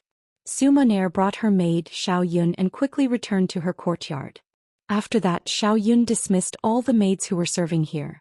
When only the master and servant were left, she anxiously said, "Young miss, how did he know that you were sent by the emperor? Could it be that Lord Guanning said it?" It shouldn't be. At this moment, Su Monair had already regained her calm demeanor. However, her eyes were wrinkled, showing that she indeed had something on her mind. If it wasn't Lord Guan who said it, then who could have told him? Xiao Yun said with a worried expression. She had been by Su Monair's side since she was only 8 years old. Rather than calling her a maid, it would be more appropriate to call her a sister. Usually, the young miss would not hide anything from her. Naturally, she already knew about Su Monair's appearance here and what she wanted to do a while ago. In the beginning, Su Monair had even made the decision to let her leave. However, she was rejected by Xiao Yun. In her words, she and young miss were already as close as family. They should go through thick and thin together. The more important excuse was that once she left, it would be hard to avoid suspicion. Moreover, this matter was caused by the emperor. Without permission, she would not be able to leave even if she wanted to. Su Monair was naturally very touched by Xiao Yun's unwavering loyalty. However, when she thought of the benefits she could obtain after the matter was completed, she finally made up her mind to continue with the matter. However, she felt a little guilty that she might have implicated Xiao Yun. Now, in the face of Xiao Yun's question of who told Yang Chendong that she was sent by the emperor, Su Monair shook her head lightly. Now is not the time to pursue these matters. There is no point in doing so. What's important is how he sees it and whether he will be wary of us. If that's the case, I'm afraid that we will have to be extra careful with our every move. After all, you can see from our interactions these days that he is not simple. He might even be much smarter than we imagined. Although the two of them did not mention who he was, this name had long been understood. Other than Yang Chendong, who else could it be? Thinking of Yang Chendong, thinking of his talent and youth, Xiao Yun couldn't help but be moved as she said, "Miss, do we really have to do that? I think he's quite nice. If we give up on the plan and tell him everything, do you think he'll protect us?" Protect us? After Su Monair heard this, she shook her head. Under the heavens, all lands belong to the emperor. We are just women. We just have some good looks. Who do you think would offend the emperor for us? Besides, it's not like you don't know that I'm not afraid of death. What I want is results. That way, even if I die in the underworld, I can still laugh. On the other hand, if you can't do it, even if you continue to live, what's the difference between you and a walking corpse? As if she had said something sad, Su Monair's eyes revealed a sorrowful expression. "Miss, don't think so much. For your peace of mind, we'll just continue to do it. At most, we'll just die together. In the next life, we can still be good sisters." Xiao Yun looked at Su Monair's sad expression and couldn't help but say this. Good sister. Suma Nair looked at Xiao Yun with heartache. Then the two of them hugged each other and cried bitterly. Other than the sound of crying, there was no other movement in the room. A black shadow by the window quietly left without anyone noticing. In the main hall, Lu Youfu and Guanyin had eaten quite a lot. The kitchen maid Yi Qiu'er had been with Yang Qindong for quite some time. Under various strict requirements, her culinary skills had become better and better. In addition, with the help of various high-quality condiments that she didn't have at that time, the food that she made was indeed extraordinarily delicious. On this point, even Lu Youfu and Guanyin couldn't help but be convinced. The two of them also ate quite a lot and drank quite a bit of wine. During the banquet, the two of them had also asked about the war. However, Yang Qindong casually waved his hand. It's fine. There won't be any problems in the Guangzhou prefecture. General Ma Wei has guaranteed that we can hold on for 10 days. You can rest assured. All right, I said we won't talk about official matters. Come, let's drink. Although he said they wouldn't talk about it, Yang Qindong still gave the two of them a reassuring pill. Regardless of whether his words were trustworthy, since things had already come to this point, even if they had some worries and doubts in their hearts, it was useless. They might as well relax a little and drink while they had the wine. It didn't take long for the three of them to drink quite a lot. When they walked out of the Yang residence, Lu Youfu's body was a little shaky. Yang Qindong also looked like he had drunk too much. He had someone send them out of the residence. Without any outsiders, he quickly regained his calm appearance. This was his residence. The wine he drank had already been replaced with soft drinks. As such, other than feeling a little bloated, how could he be drunk? Since he wasn't drunk, he didn't immediately return to the bedroom to rest. Instead, he went to the study and saw Yang San, who had been waiting for him. When Yang San saw Yang Qindong, he came forward and said nervously and worriedly, "Young master, I heard some things. However, they didn't say much. I just felt that they seemed to want to harm you. What's going on?" Yang Qindong's expression turned a little ugly. It seemed that the worst outcome had happened. Yang San didn't dare to hide anything. He told him everything that he had secretly heard of the conversation between the two girls. Then he looked at Yang Qindong carefully and waited for the young master's orders. "What do you think?" Yang Qindong first closed his eyes and transmitted some of the information that he had heard. Then he opened his eyes and looked at Yang San. "Young master, from what I see, these two girls obviously came with the intention to die. Although I don't know what they will choose to do, they definitely want to harm you. Since that's the case, why don't we just capture them and interrogate them? I'm not afraid that they won't tell us their purpose." Yang San made a grabbing motion. "No." Yang Qindong rejected. "If they really want to harm the young master and they are here on orders, it won't help even if we capture them. If the mastermind's plan doesn't work, he will definitely come up with another plan. Instead of being on guard, why don't we just keep them and keep an eye on them?" "Young master, you are right. Since that's the case, I will send people to keep an eye on them. I will also send people to investigate and try to find out the truth." Yang San felt that Yang San's words made sense and nodded in agreement. Yes, it is necessary to investigate. However, if they are really here on orders from the emperor, there won't be many people who know about this matter. If that's the case, it will be very difficult to find out the truth. How about this? Make the arrangements. If you can investigate, investigate. If you can't, just let them go. Don't let them be on guard and alert them. Yang Qindong wouldn't underestimate anyone, not to mention Zhou Xian. Even if he was the emperor, he should have capable people by his side. Although the spies of the security bureau were very powerful, they couldn't cover everything. He didn't want their actions to cause Ying Zong to be on guard. Not only would they lose their brothers, but they would also change their strategy. Understood. I thank the young master for your concern on behalf of my brothers. Yang San said sincerely with a face full of gratitude. The next morning, the people of the Yang residence packed up their things and left Guangzhou City. They met up with the Cold Front Battalion outside the city. The 1st and 3rd Battalions of the Cold Front Battalion were transferred away one after another. Only the 2nd Battalion and the direct subordinates led by Commander Luo Po were left, totaling 400 people. As for the auxiliary soldiers, 4 battalions were transferred away.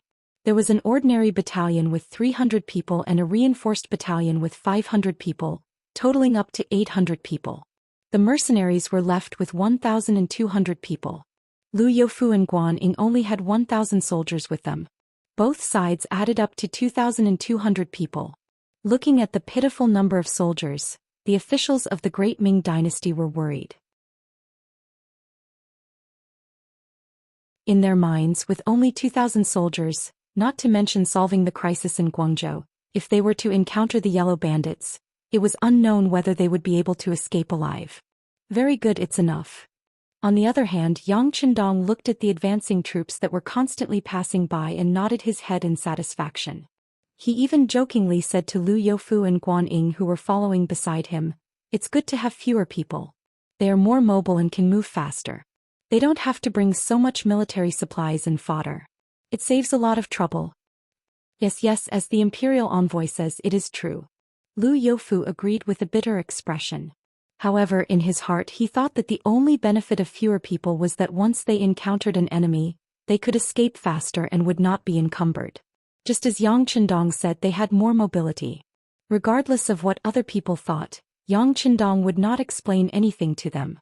After seeing the army depart as scheduled, he returned to the luxurious carriage to rest. If he could sit, he would not stand. If he could lie down, he would not sit. Once Yang Qindong entered the carriage, he quickly fell asleep under the care of Hu Yan and Lady Shui. Not long after, there was even the sound of light snoring. Guan Ying had originally wanted to come over and ask about the plan. He wanted to see what Yang Qindong was going to do next. What did he need him to cooperate with? However, when he arrived at a place not far from the carriage, he heard the snoring sound. His face immediately turned bitter, but at the same time he began to feel anger in his heart. He even had the impulse to roar and drag Yang Qindong out of the carriage. He wanted to interrogate him on what he was thinking and what he wanted to do. However, all of these thoughts were dispelled when he saw Beta Persei guarding the carriage on a horse. If he did it forcefully, he would be the one to suffer. Of course, he was not afraid of suffering. He was not even afraid of death. However, because he disturbed Yang Qindong's rest and was beaten up, it did not seem worth it. Forget it. When we get to Guangzhou, I'll see what you do. Thinking angrily in his heart, Guan Ying left to find paper and brush. He wanted to continue writing the battle report. He wanted to report all of Yang Qindong's inaction. He wanted the world to know how lazy this imperial envoy was. He wanted the world to know that the so-called god of war was not worthy of his name.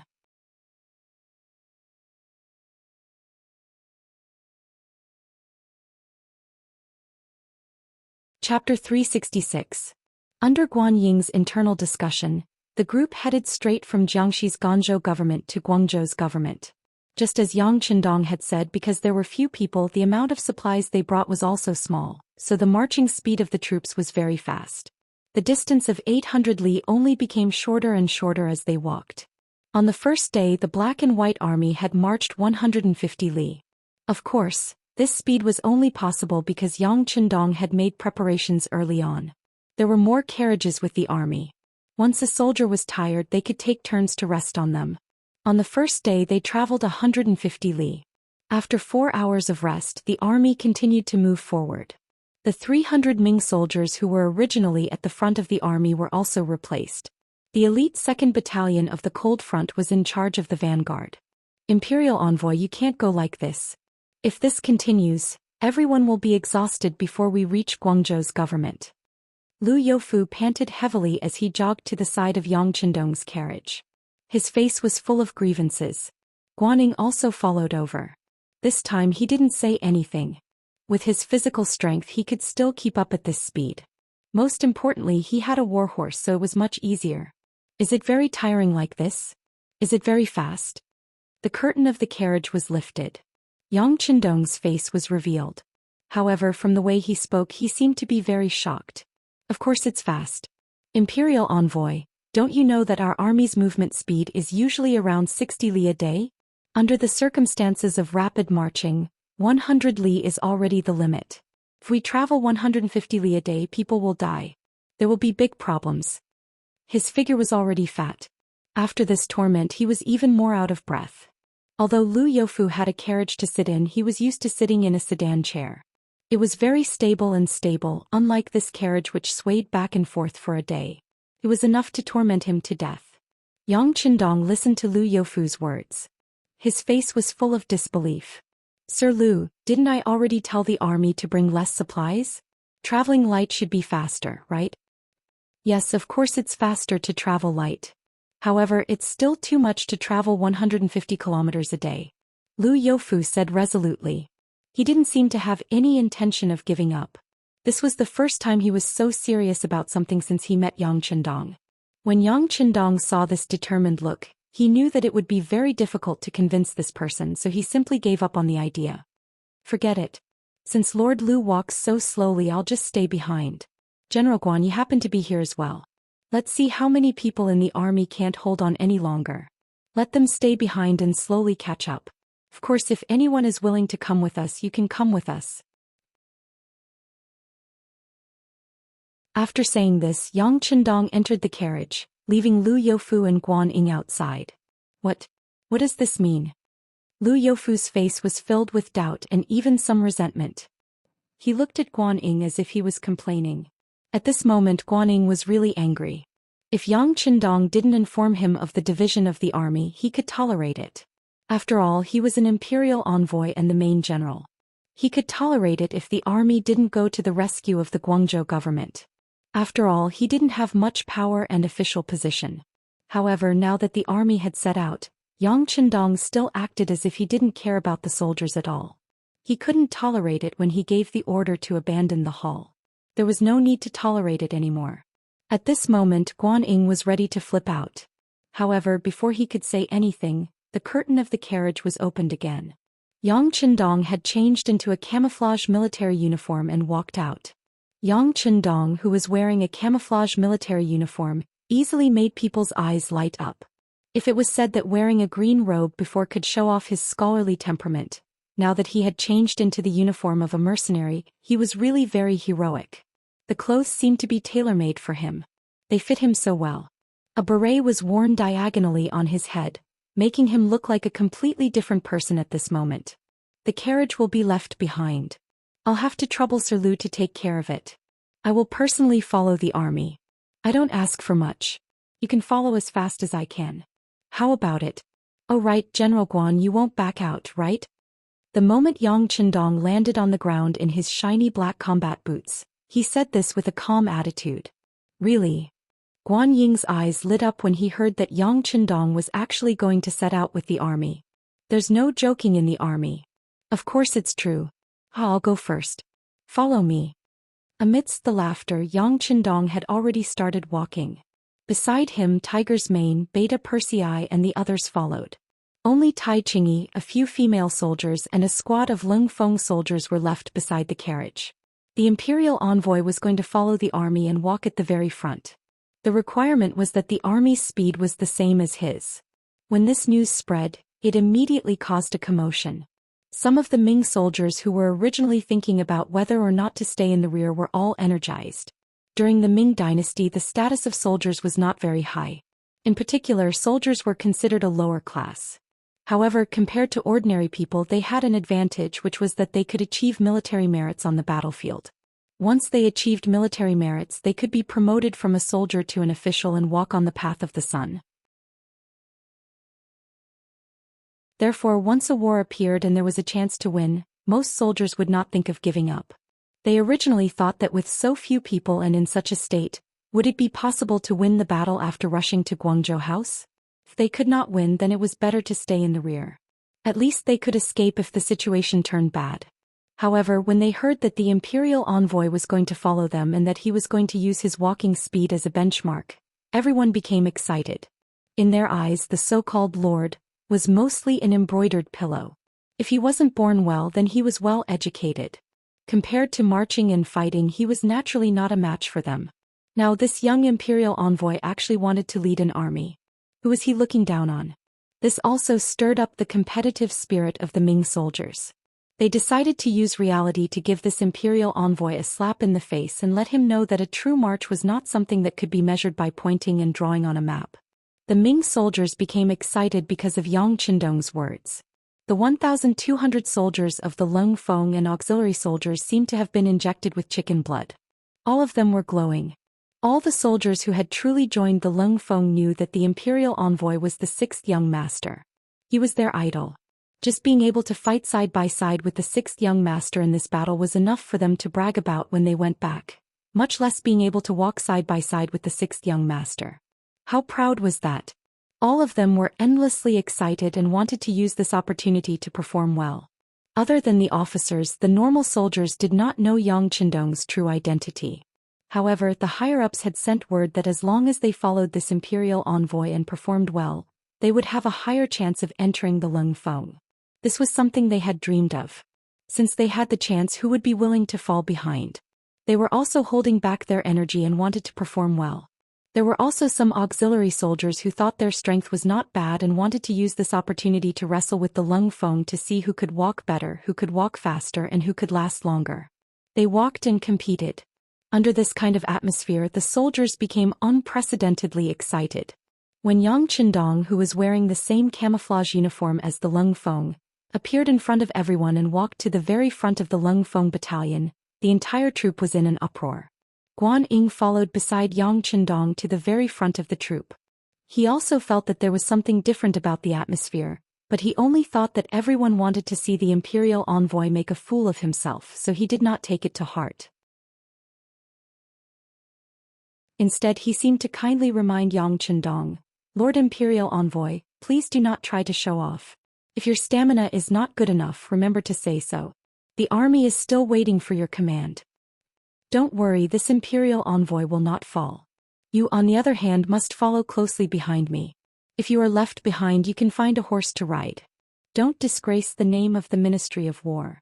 How could Yang Qindong not know that the other party was looking down on him? He was not afraid of anyone when it came to the art of talking. Not to mention, ever since he became Yang Qindong, he had trained a lot. Usually when he was at the Yang Manor, he would secretly increase his own strength. Everyone only saw that the sixth young master had run the same distance as everyone else, but they did not know how many sandbags were tied under his legs. Not to mention, in his previous life, Yang Qindong had participated in more than 10 emergency training sessions. Not to mention his speed, even his comrades could display the speed of a human body at critical times. Just like during the Wenchuan earthquake, his comrades had rushed to the earthquake zone at a speed of 200 kilometers a day. However, this was far from his limit. In short, Yang Qindong treated this march as a kind of warm-up training. He had no intention of showing off to others. It was with this thought that he relaxed his body and mind even more. When he rushed on the road, he took large strides and was extremely fast. The group began to move. Yang Qindong walked at the front of the group. Apart from a few cavalry scouts, there was no one else in front of them. There was no one blocking the front. Yang Qindong could display his speed and adjust his breathing at will. He could go fast or slow if he wanted to. It was very comfortable. Yang Qindong was like a pole walking at the front of the team. At the beginning, he began to speed up again and again. His speed was indeed very fast. He was so fast that after only 3 li he surprised Guan Ying. Although he was surprised, Guan Ying was not worried. Instead, he thought that Yang Qindong was trying to be brave. Even if he really wanted to rush, he should not continue at such a speed. Otherwise, later on he would not be able to bear it. Even if he rushed to the battlefield in such a state, he would not be able to display the fighting strength he should have.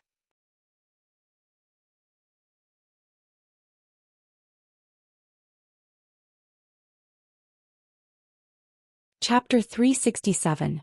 He wanted to remind Yang Qindong to pay attention to speed and frequency, but he considered that this was the best opportunity to slap him in the face. In the end, he swallowed the words he wanted to say. He wanted to see how long this person could pretend for.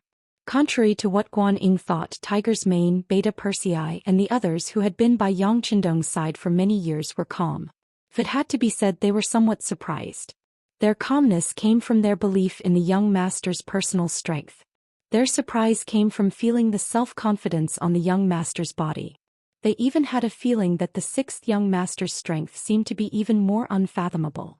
Yang Qindong, who had just turned 21, was indeed in the best condition of his body. Compared to his previous life where he would inevitably suffer from hidden injuries after completing various missions, he was now completely unscathed. He only seemed to have an inexhaustible amount of strength. At this moment he only wanted to sweat to his heart's content. Only by doing so could he feel extremely happy and comfortable. Thus, in the eyes of others, Yang Qindong, who was showing off, was just doing normal training. This was just walking. There was no need to run. In his mind, this could not even be considered a rapid march. Even if he could sweat, it would only be a small amount. In order to achieve the goal of sweating a little more while walking, Yang Qindong began to accelerate a few times in succession. This was just to expel more of the impure air in his body. Even if he did not think it was a rapid march, this kind of speed was already very fast in the eyes of others. Only 4 hours had passed, but there were already some Ming soldiers who could not hold on and wanted to fall behind. If it were not for the fact that they wanted to see how long this young imperial envoy could hold on, and this curiosity was too great, there would probably have been more people who could not hold on. He really knows how to act, but he does have some strength. He actually managed to walk at a fast speed for 4 hours. Very good, I want to see how long you can last. Guanyin thought to himself. Such a march was actually a challenge for him. In the past, when he was with the army, he always rode a horse. This time he was not used to using his feet. In addition, Yang Qindong did not give everyone a time to adapt. Instead, he sped up in the eyes of others. This made this brave general feel more or less exhausted. Fortunately, Guanyin was young and had a good physique, so it was not impossible for him to hold on for 4 hours. Another 2 hours passed in the blink of an eye. During this process, the team stayed behind for 15 minutes to eat and replenish their nutrition. As the saying goes, one is not afraid of walking slowly, but one is afraid of stopping. Once they stopped, they would feel all sorts of discomfort all over their bodies. It was normal for their backs and legs to ache. There were even some people who could not continue once they stopped and did not have enough time to rest. After 15 minutes of rest, more and more Ming soldiers fell out of the group. They could see that even if this young imperial envoy was showing off, his ability to hold on was not something they could compare to. This person did indeed have some skill. General Guanyin also had the same thought. At this moment he had to admit that this young loyal duke's physical strength was indeed very good. It was so good that even he had to admire it. However, if he admitted defeat like this, he could not. While eating, he was endlessly recovering his strength.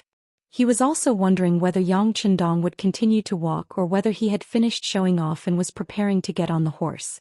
He did not give Guanyin much time to think. When Yang Qindong ate, his speed was indeed fast enough. If it was someone who did not know, they would not be able to link the way he ate just now to the imperial envoy. He ate much faster than many people. After drinking water, Yang Qindong closed his eyes and rested. This was a habit he had developed in the past. He could always seize every minute on the battlefield and rest at the first moment. The benefit of this was that under the same level of training he would have more energy and stamina than others. Sometimes, it was this extra bit that allowed him to become the final victor. When the 15 minutes were up, Yang Qindong quickly opened his eyes and set out on the journey in an easygoing and energetic manner. Moving with him were still Tiger's Mane and Beta Persei, as well as even more Lung Feng and auxiliary soldiers. Compared to the Ming soldiers who were swaying left and right, unable to stand or sit properly, these 1,200 mercenaries still maintained their formation. Although some of them showed signs of fatigue, their energy was still quite good. Especially when the group was about to continue setting out and the commanders of the various battalions and platoons began to shout the order to gather, they moved even more quickly without any intention of dragging their feet. All of this, in Guanyin's eyes, made his eyes sparkle. At this moment he more or less felt the strength of the mercenaries. The group continued to move forward. Another 2 hours, 4 hours, 5.5 hours passed. People who had fallen behind began to appear one after another. There were almost no Ming soldiers left, and even among the auxiliary soldiers of the mercenaries, there were people who had fallen behind. On the other hand, the elite Lung Feng battalion did not fall behind and they were still full of energy. This was the difference between a regular army and an auxiliary soldier. To become a member of the Lung Feng battalion, not only did they have to have a strong political background, they also had excellent military qualities. Even after a few hours of continuous marching, they still held their heads high, looked straight ahead and strode forward. This march had indeed exceeded their usual training, but it was not as if this had never happened before.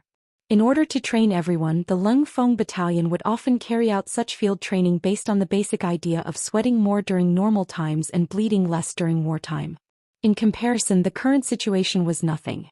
Not to mention their idol and spiritual pillar, the sixth young master, was walking at the front of the group. Even though the sky was completely dark, the figure holding the torch was still like a beacon, guiding everyone forward with large strides towards the bright and clear road that was filled with a beautiful future. Guanyin was tired. Very, very tired. He made a rough calculation. Excluding the 15 minutes of rest while eating, the group had been marching for 20 hours. They had walked for a total of 250 miles, which was close to a day's time. At this time, the sky had begun to brighten, indicating the arrival of a new day. Exhaustion and tiredness made him want to fall to the ground and sleep, but an unyielding spirit persisted in his body. This was perhaps the only motivation for him to persist until now. Everyone rest. You have 15 minutes to eat and drink. If there is someone who needs to relieve himself, please hurry. We will continue in 2 hours. The voice of the commander of the 2nd Battalion of the Lungfeng Battalion, Qin Bo, finally rang out. With this shout, the group started to stop moving forward. Then hundreds of groups disbanded. But even so, there was still not much noise and no one complained. Some people just went to solve their own problems, and some even took out pieces of meat patties that were warmed by their bodies and wolfed them down. The 1st Lungfeng Battalion and the auxiliary soldiers had brought a lot of meat patties like this before they set off. In the bags behind them there was enough food for them to eat for a few days.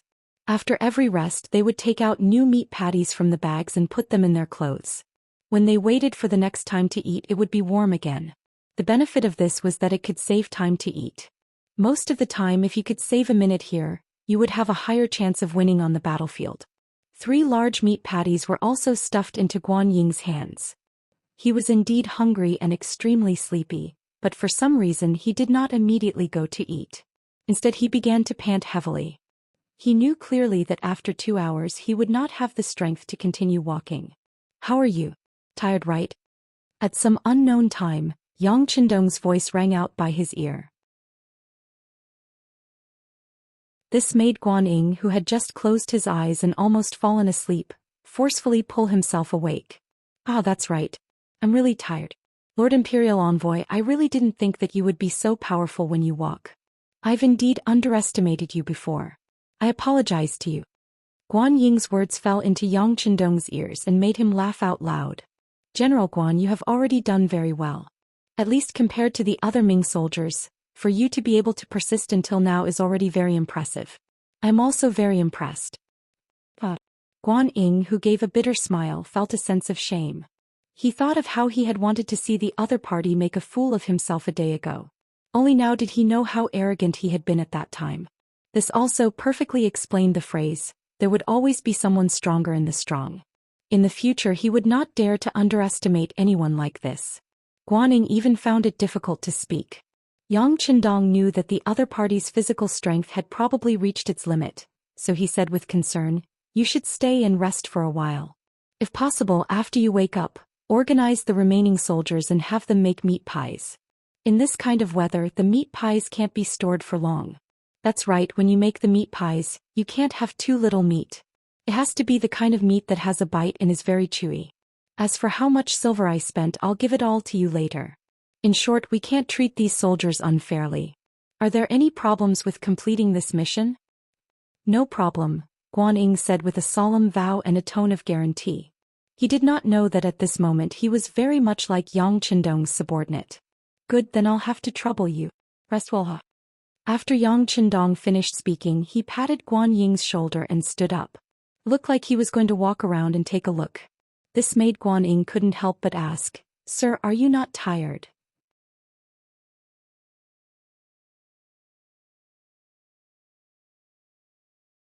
Chapter 368. How can they not be tired? But the soldiers are tired too. They need to be comforted. Sometimes a general is more like a parent. You must know how to care for your soldiers. Only then will they work harder on the battlefield and bring you more glory. Yang Qindong turned around and said this casually. He then walked toward the other soldiers under the protection of Tiger's Mane, Beta Persei and the others. Guan Ying slowly closed his eyes as he recalled Yang Qindong's words. He really wanted to comprehend the deeper meaning of this sentence, but he was too sleepy at the moment. He did not have a good rest when he left Ganzhou Prefecture, and after nearly 20 hours of rapid marching, he was already sleepy. After closing his eyes for a few breaths, deep snoring sounds came from his mouth. Yang Qindong did not rest. He was tired, especially a little sleepy. But as a leader he had to persevere, and he could still persevere. Needless to say, he had already taken a nap when they were marching in the middle of the night. The only difference was that he was sleeping while standing up. This seemed a little inconceivable, but for those who had marched in a hurry, they could only rely on their comrades in the front and back. This kind of sleeping while marching was nothing out of the ordinary. As he walked among the various troops, he merely greeted the 4 companies of the Cold Vanguard Battalion, and it was considered that he had seen them. Yang Qindong was not worried at all about the Cold Vanguard Battalion, who had gone through many tests and used him as their spiritual support. Instead, he was more concerned about the 800 auxiliary battalions. When Yang Qindong arrived at the auxiliary battalions, he was quickly surrounded by platoon and company-level officers. "You guys have worked hard. You guys are also good. Your courage and stamina are not inferior to the Cold Vanguard battalions. This makes me very happy." Yang Qindong praised them as soon as they met. The officers smiled happily and contentedly at this compliment. Those who were able to become officers of the auxiliary troops were those who had strong political ideologies. In fact, many of them had come from the ranks of the Cold Vanguard. If they were trained as officers here, it wouldn't take long for them to return to the Cold Vanguard, and they would be heavily valued. Their future would also be bright. These people naturally knew Yang Qindong's true identity. When they saw the highest leader of Xianxia praising them, how could they not be happy? After a round of affirmation, Yang Qindong continued to state his expectations. "Tell the soldiers to hold on until we arrive at the Guangzhou prefecture. We'll take a good rest after we resolve the crisis there. By then, anyone who has an auxiliary soldier who performs meritorious deeds will be given priority to join the Cold Front." This was a promise. With this promise, the officers from the battalion to the company level became excited. Since they were able to become military officers, they naturally had the qualities and conditions to become leaders. In the Cold Front, the evaluation for officers was different from normal soldiers. The evaluation was based on how many merits they could lead the soldiers to, not how many merits they had. This was especially so for the officers of the auxiliary battalion. The proportion of their auxiliary soldiers who met the requirements to join the Cold Front and the relative merits they would receive were also important aspects of the evaluation. Yang Qindong had said that those who made contributions this time would be given priority in entering the Cold Front. That was giving them a head start on their military merits. How could they not be excited?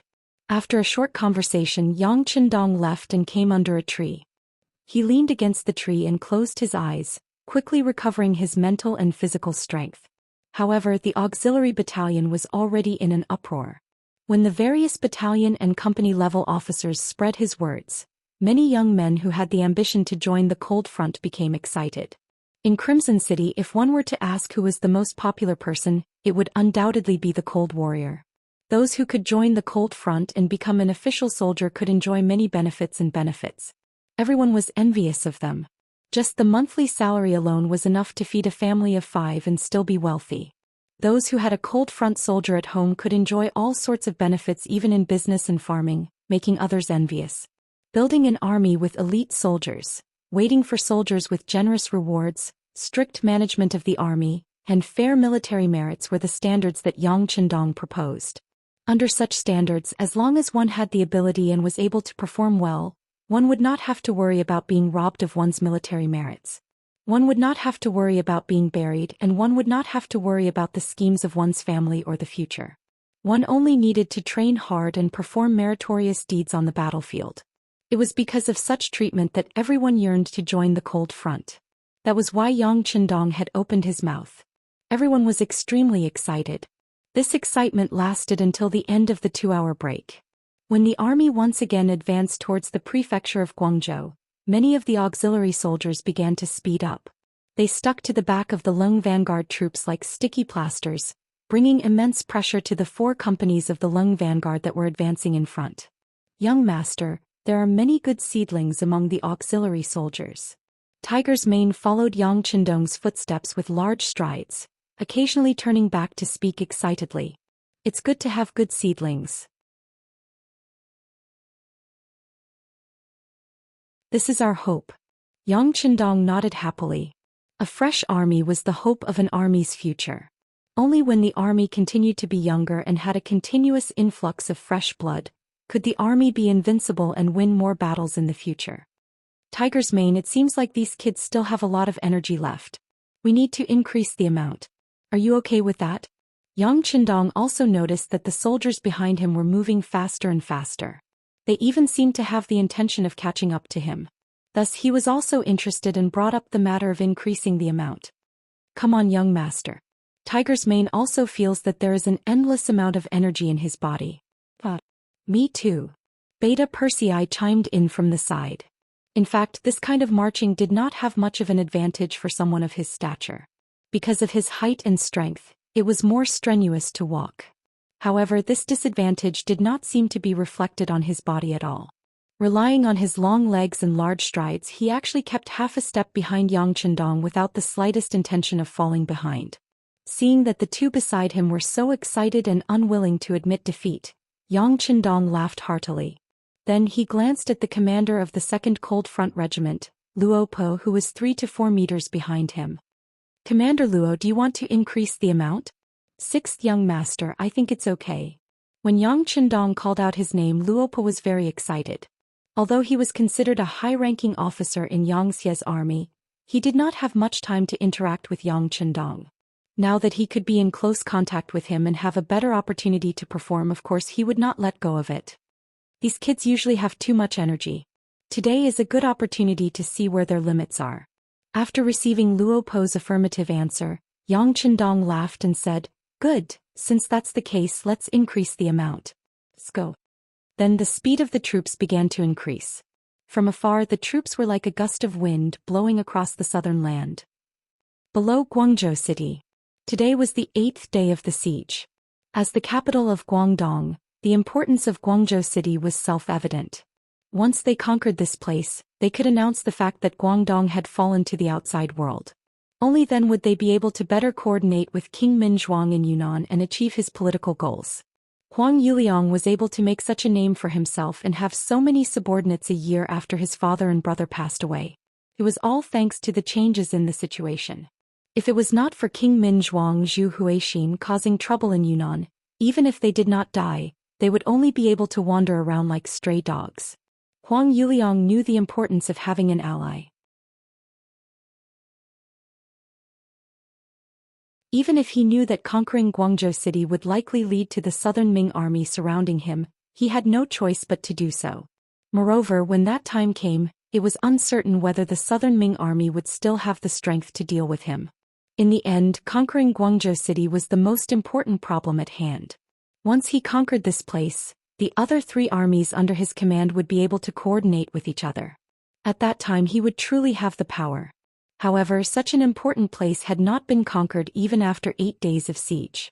8 days of siege had far exceeded the initial military plan. Due to the lack of success, the morale of the Yellow Bandit army had been severely affected. As a mixed army that did not have much training and was mostly made up of rebellious civilians, they had a fatal characteristic, which was the problem of morale. If they won the battle, everything would be fine. Especially when the battle went smoothly, they would often be able to display more strength than before. However, at the same time, once the battle became a stalemate, the mixed army would be anxious and each of them would have their own plans. Just like now, when the order was given, the leaders of the so-called rebel army were not as obedient as they were a few days ago. Each of them seemed to be conserving their strength. Regarding this situation, Huang Yuliang even killed a small leader who had a few hundred subordinates who refused to advance, scaring some of them into putting in more effort. However, in front of the tall city walls and the Ming army of Guangzhou City that was desperately defending, their progress was still slow. What is going on? Can we take down Guangzhou City? What is Ma Wei trying to do? If he continues to defend like this, he will not have enough soldiers sooner or later. Does he want to be a general without an army? In the tent, Huang Yuliang was furious. He had a frightening look on his face as he reprimanded the subordinates beside him. Huang Yuliang was furious and the battle was not going smoothly. The other generals naturally lowered their heads and did not say anything. However, his trusted general Geng Jun, who was the head of the 4 heavenly kings under Huang Yuliang, stood out. Young master, this Ma Wei is unmoved by force or persuasion. I think he is waiting for reinforcements. We only need to dispel his worries and Guangzhou City will fall without a fight.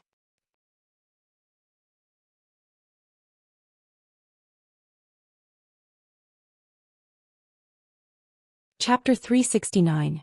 Reinforcements. Where did the reinforcements come from? Huang Yuliang was confused at first. Then he seemed to have thought of something and said in realization, "Are you talking about the imperial envoy in Jiangxi's Guangzhou?" "Yes." Geng Jun nodded. Them. Didn't the news say that they had been hiding in Guangzhou and were afraid to advance? How could they be here for reinforcements? Did Ma Wei's head get kicked by a donkey?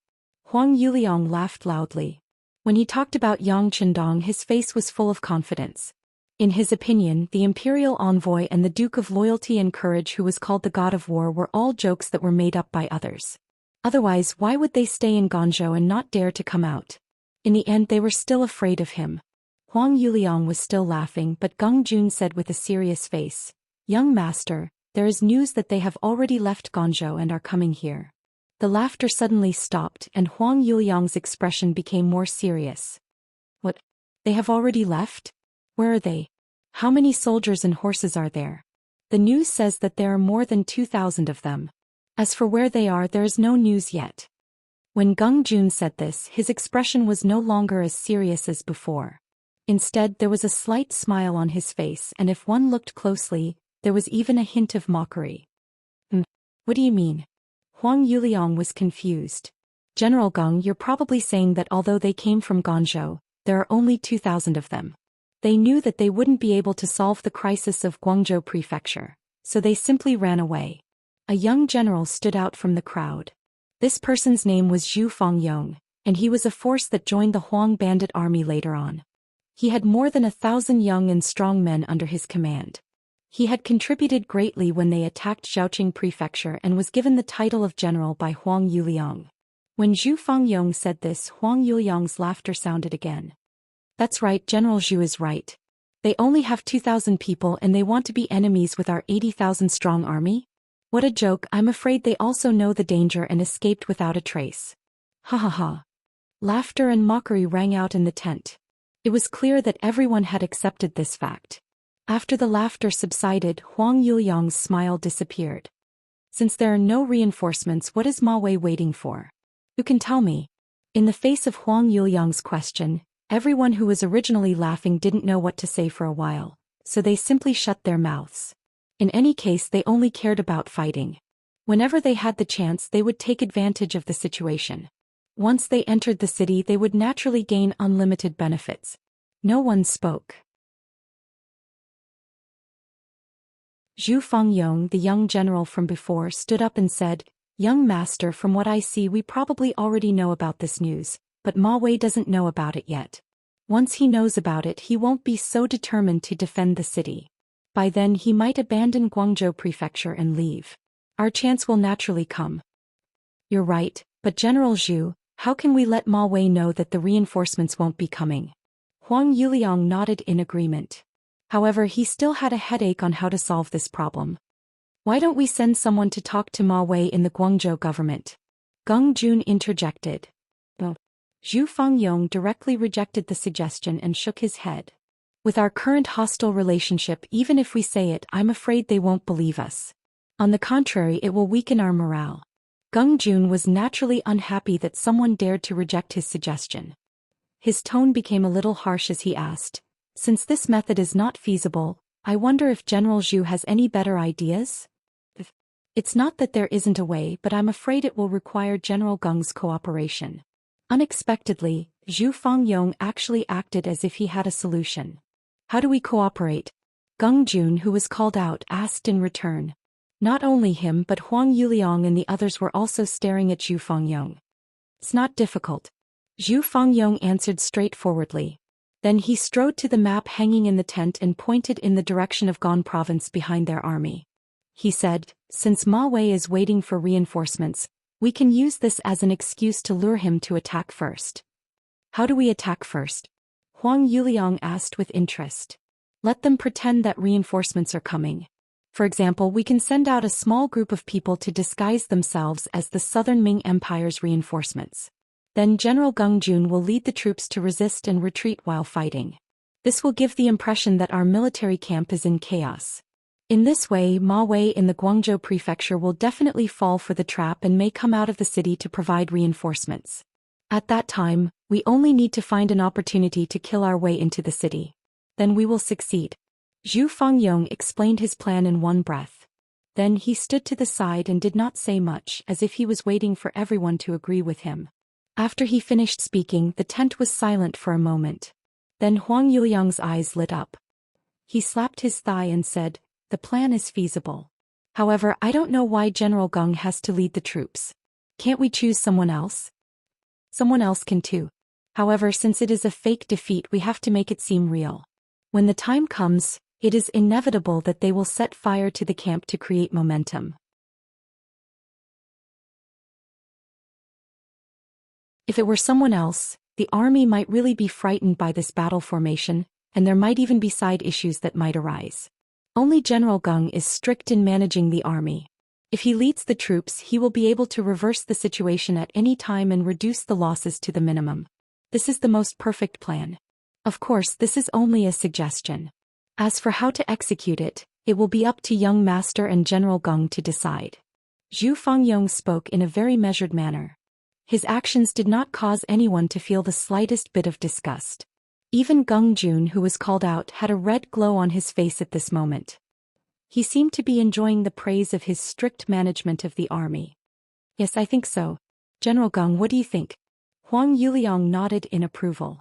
After fully understanding Zhu Fangyong's plan, he had already agreed. He then asked Geng Jun, the person in charge of the plan. How could Geng Jun be afraid when he was valued so highly and faked his defeat? All he had to do was put on a show and he would be able to earn a great merit. This was something that any general among the yellow bandits would be willing to do. He immediately nodded in agreement. "Since this is the case, this general will make a trip." "Good. Since this is the case, there is no time to lose. Immediately make preparations. We will carry out the fake defeat this evening." Huang Yuliang saw that Geng Jun did not decline and was overjoyed. He immediately made the final decision. The reason why they chose to carry it out at night was because the darkness would block people's vision and make it easier to carry out the plan smoothly. On the Guangzhou City Gate Tower, Ma Wei, dressed in armor and covered in a bloody aura, stood there like a statue. It had already been 8 days. He had defended the city to the death with less than 6,000 soldiers. He felt both mentally and physically exhausted.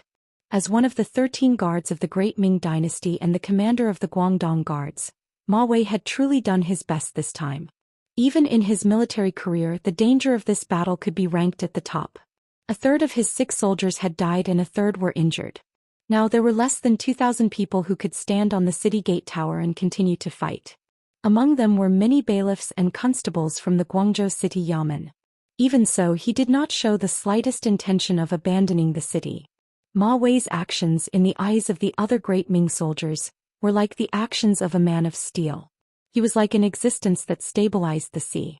It was because of his perseverance that the yellow bandits were able to break through the city walls a few times but were still forced down in the end. 2 more days, Ma Wei muttered as he stood on the city gate tower.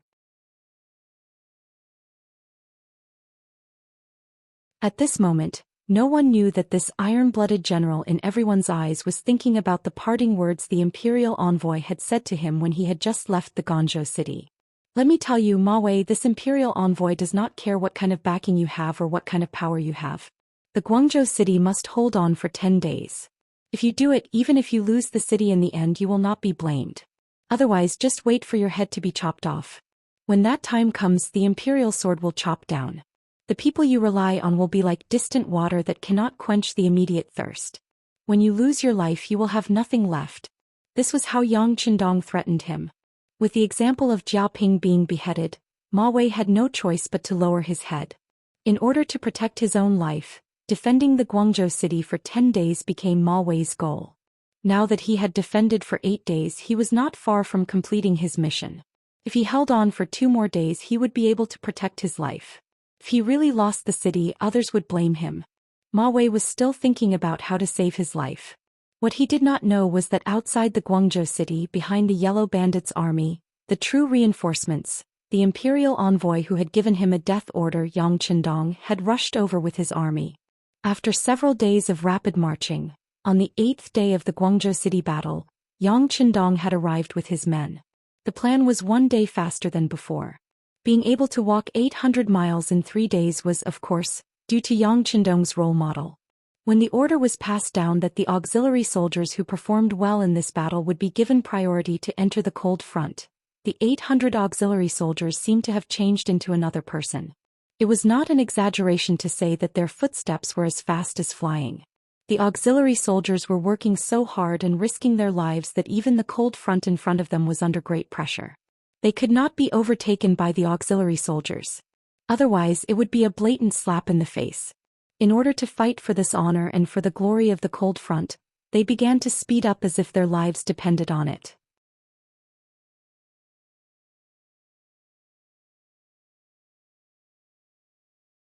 Chapter 370. As the leader of the army, Yang Chendong could feel the changes and quickened his pace. Everyone was chasing after each other. In the end, the formation was messed up. The cold vanguard soldiers and the auxiliary soldiers walked together. It was truly a case of you and me, and you and me, and you and me. Even General Guanyin, who was in charge of the food supply behind him, was shocked speechless by the sudden increase in speed. He rode a horse to deliver the food that was prepared by the people behind him. Even so, it took him a long time to catch sight of the auxiliary soldiers at the back. By the time he caught up with Yang Chendong's main force, they were already not far from the Guangzhou government. Seeing that they had traveled more than 300 miles in one day, he was truly impressed. Guanyin had never seen a mercenary army that could fight a war. However, in terms of marching speed, no Ming army in the world would be a match for them. After a full meal, it was another few hours of rapid marching. The vanguard could already see the yellow bandits' main camp. When they arrived, Yang Chendong ordered the entire army to rest and conserve their energy for the next battle. Although he said that it was the entire army, there were less than 800 men who could persevere and follow him to the destination. Almost half of the auxiliary soldiers had fallen behind. The original 800 men had been reduced to 400 men. On the other hand, the cold vanguard battalion of 400 men had persevered until now and did not fall behind. From this, it could be seen that the cold vanguard was indeed the cold vanguard. It was no wonder that they were called the most elite army in the world. It was worth mentioning that some of the auxiliary soldiers had outstanding performances this time. For example, there was a soldier named Ping Yu. He was only 17 years old and had only been in the army for half a year. However, this time he managed to walk in front of many of the cold vanguard soldiers. He was even less than 30 meters away from Yang Chendong.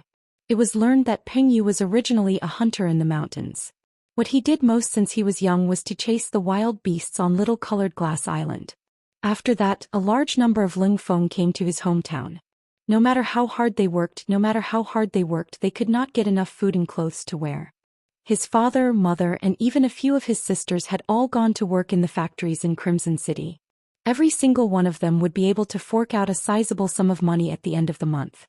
As the only son in the family, he was filled with envy, but at the same time he was also filled with hope for a beautiful future.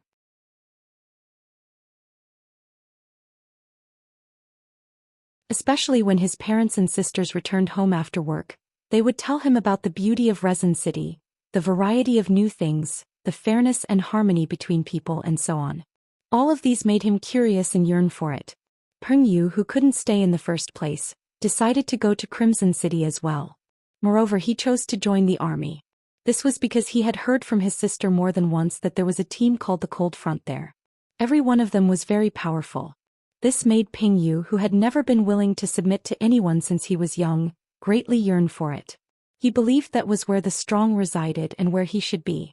In order to join the army, Ping Yu had thought of some excuses. He knew that as the only son in the family, his parents, especially his mother, would have a hard time convincing him. In the past, the Shang dynasty had recruited soldiers more than once, but his parents had hidden him away. From this point he could tell their attitudes. To Ping Yu's surprise, when he told his parents that he wanted to join the army, especially the Cold Front, no one objected.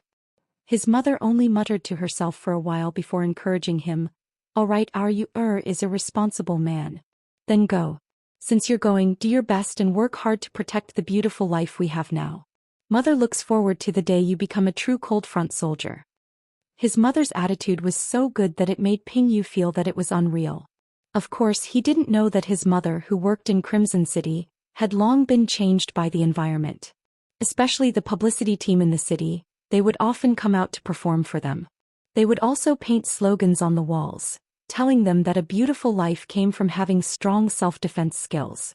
They wanted their son to join the cold front and become a true warrior. It was a glorious thing to become a true man.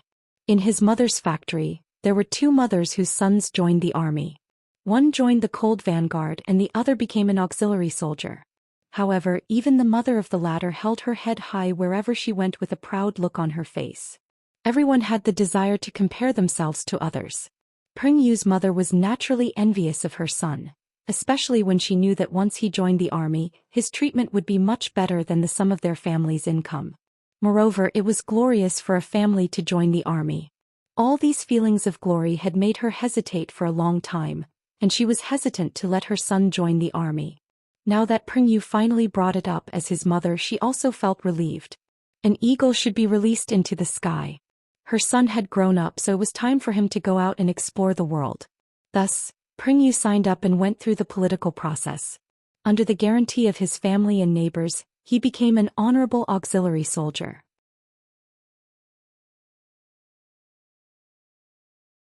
For outstanding men, being an auxiliary soldier was naturally not their goal.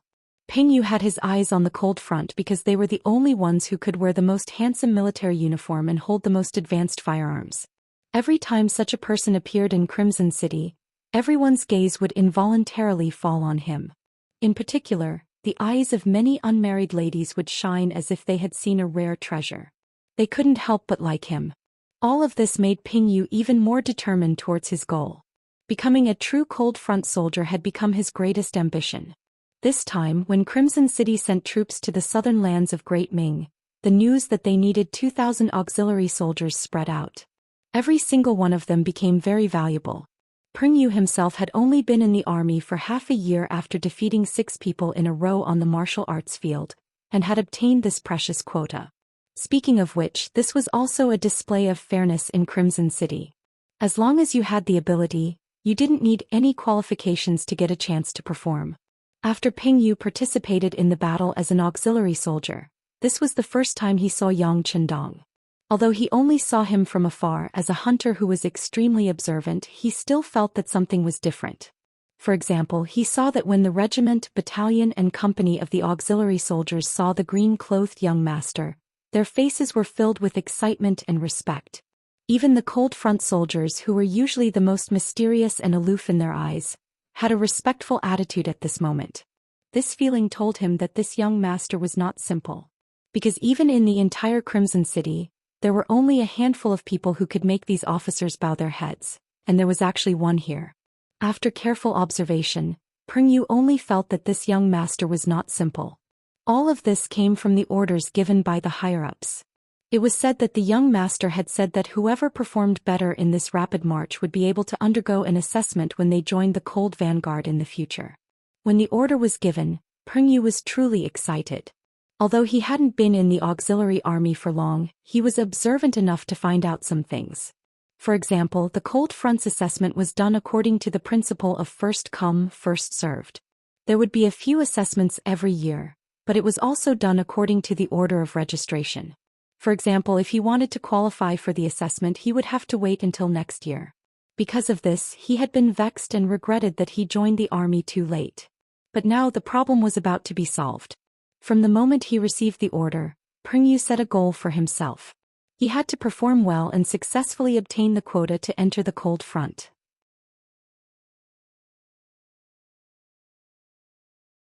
Throughout the journey, he had always been at the front of the auxiliary army. Later on, in order to create competition, Yang Chendong allowed the Cold Front and the auxiliary army to be mixed up. Everyone would have to rely on their own abilities and speed. Peng Yu even took the lead and overtook many veteran members of the Cold Front to arrive behind Yang Chendong. However, this distance of tens of meters was a challenge for Peng Yu. He had always thought that his leg strength would not be worse than anyone else's since he had been walking in the mountains since he was young. However, when he could only follow Yang Chendong's back, he finally understood what it meant to say that there would always be someone stronger than him. Furthermore, there was more than one person in the group. Not a single person was left behind by the green-robed young master's side. He knew clearly how powerful this group was. Perhaps these people were even more powerful than some of the members of the Cold Vanguard group. With this understanding, the group finally arrived at the resting point. Finally they could rest. Everyone was able to eat a peaceful meal. Then a strong sense of exhaustion came over them. Soon everyone fell asleep. Pengyu was also very tired. Although his leg strength was stronger than most people, it did not mean that he did not know how to feel tired. He did not know how many hours had passed until the squad leader nudged him.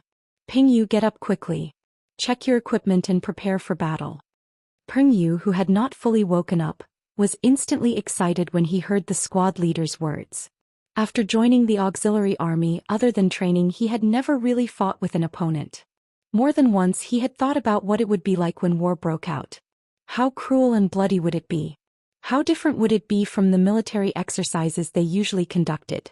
Fortunately, he had fought with all kinds of beasts since he was young and had seen the blood of countless beasts, so he was not afraid.